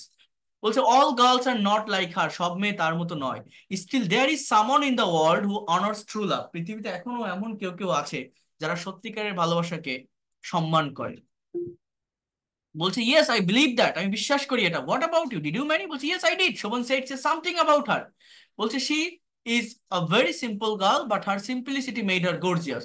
How does she look at, সে দেখতে কেমন? প্রেজেন্ট ইনডিফিনিট টেন্সে ইন্ট্রোগেটিভ, হাউ ডাজ, ডাজ কেন? সাবজেক্টটা third person singular number. Present indefinite টেন্সে কোশ্চেন তৈরি করতে গেলে subject third person singular number হলে ভার্বের সাথে ইজ মানে ডু এর সাথে ইএস মানে ডাজ এর ব্যবহার হয়, আর মেইন ভার্বটা প্রেজেন্ট ফর্মে থাকে। বলছে not so much beautiful but she has a very beautiful mind. বলছে খুব সুন্দর নয় বাট তার খুব সুন্দর একটা মন আছে। বলছে beauty of mind is more important than beauty of face, মুখের সৌন্দর্যের চেয়ে মনের সৌন্দর্যই বেশি গুরুত্বপূর্ণ। বলছে yes you are right, her beautiful mind loves me more than anything in the world, তার সুন্দর মন পৃথিবীর যে কোনো কিছুর থেকে আমাকে বেশি ভালোবাসে। দেখেন এখানে সাবজেক্টটা মাইন্ড এবং প্রেজেন্ট ইনডিফিনিট টেন্সের সেন্টেন্স, এই জন্যই লাভের সাথে একটা এস আছে। You are a very good person, you deserve such a wife. Raju said as a person you are better than I, মানুষ হিসেবে তুমি আমার চেয়ে ভালো। I hope you will have a than I, আমি আশা করি বা আমি মনে করি তুমি আমার চেয়ে ভালো কাউকে পাবে। হ্যাভ মানে এখানে পাওয়া বোঝাচ্ছে, উইল হ্যাভ তুমি পাবে। বলছে pray like that, I hope your prayer will be granted. The mobile of Raju was ringing, এখানে অফ হবে, অফ মানে এর, অর্থাৎ রাজুর মোবাইল, রাজুর মোবাইল বাজতেছিল মানে বেজে উঠলো, past continuous tense. Looking at the mobile screen, মোবাইলের স্ক্রিনের দিকে তাকিয়ে রাজু সেইড, রাজু বলল I have to leave now dear friend. এটা সেমি মডালের sentence, have to plus be on, Bangla অর্থ কি? আমাকে এখন যেতে হবে বন্ধু। My wife is waiting for me, আমার ওয়াইফ আমার জন্য অপেক্ষা করছে। তাহলে এটা present continuous tense, is waiting, হ্যাঁ অপেক্ষা করছে। অ্যাকচুয়াল বাংলাটা বুঝতে হবে। শোভন সেই দুইটা smile on his face, Shovon তার মুখে একটা হাসি নিয়ে বলল ওকে গো, আচ্ছা যাও। I wish you best of luck in every walk of life. জীবনের প্রতিটি ধাপে আমি তোমাকে শুভকামনা জানাই। রাজু স্টুড আপ, স্টান্ড থেকে স্টুড, পাস্ট টেন্স কিন্তু। রাজু উঠে দাঁড়ালো and walk to the way of his walking, এবং তার গন্তব্যের দিকে হাঁটা শুরু করলো, তার বাড়ির দিকে হাঁটা শুরু করলো। Walk to the way of his home. Shovon started at his walking way as long as can be seen. শোভনও তার হাঁটা শুরু করলো যত দূর পর্যন্ত দেখা যায়। সো এই যে একটা মানে গল্প বা রিডিং, এগুলো আমি যে একটা দেখাচ্ছি, এটা আপনারা হয়তো বুঝতে পারছেন না জিনিসটা আসলে কি। এগুলো আমি পড়লে হবে না, এই কাজটা আপনাকে করতে হবে, আপনাকে প্র্যাকটিস করতে হবে। একটা সেন্টেন্স পড়তে হবে, এই ধরনের প্র্যাকটিক্যাল যে স্টোরি গুলো আছে এগুলো অ্যানালাইসিস করতে হবে, যে আমি পড়ে আমি টেন্স গুলোকে আইডেন্টিফাই করতে পারছি কিনা, অ্যাকচুয়াল বাংলা মিনিংটা বুঝতে পারছি কিনা, কোনটা ফ্রেজ, কোনটা gerund, infinitive, participle, part of speech গুলোকে আইডেন্টিফাই করতে পারছি কিনা। এইগুলো আপনি যখন পারবেন, মনে রাখবেন আপনি তখনই ইংলিশে প্রফেশনাল হতে পারবেন। আমার প্রত্যেকটা স্টুডেন্টকে আমি এভাবে এই যে বিষয়গুলো আমি শিখিয়ে থাকি, দেখিয়ে থাকি, যাতে করে সে প্রফেশনাল হতে পারে। একটা ভাষা শিখবেন, আপনি ভাষাটা প্র্যাকটিক্যালি শিখবেন। এটা কষ্টকর কঠিন কিছু না, আনন্দের সাথে শিখবেন, এনজয় করে শিখবেন, তাহলেই সেটাকে প্রপারলি শেখা যায়। আগামীকাল থেকেই তো পেইড কোর্সের ক্লাস শুরু, যারা আসবেন তারা বুঝতে পারবেন। তো আবারও বলে রাখছি, যারা কোর্স করবেন আমাকে জানাবেন, এই নাম্বারে কল করবেন, এই নাম্বারে সেন্ড মানি করে লাস্ট ডিজিটটা জানাবেন বা একটা স্ক্রিনশট পাঠাবেন, আমি আপনাদের পেইড কোর্সের প্রাইভেট হোয়াটসঅ্যাপ গ্রুপে অ্যাড করে নিব। আগামীকাল রাত 10টা থেকে ক্লাস শুরু করতে পারবেন। 3 মাসের কোর্স, 2000 টাকা কোর্স ফি। রাত 10টা থেকে 11টা ক্লাস টাইম, সপ্তাহে 4 দিন, রবি মঙ্গল বৃহস্পতি শুক্র। একদম বেসিক থেকে শুরু করে spoken English, free hand writing, presentation, conversation, translation সবকিছুই আপনি পাবেন, এবং যে কোনো বয়সের যে কেউ করতে পারবেন। আপনি স্টুডেন্ট হন, housewife, teacher, job holder, freelancer, immigrant, সম্পূর্ণ ল্যাঙ্গুয়েজটাকে খুব কম সময়ের ভিতরে ডেভেলপ করতে পারবেন। So that's all for today. ভালো থাকেন সবাই, সবার জন্য শুভকামনা থাকলো, and see you in the next class. So এখন কারো কোনো কোশ্চেন থাকলে আপনারা করতে পারেন।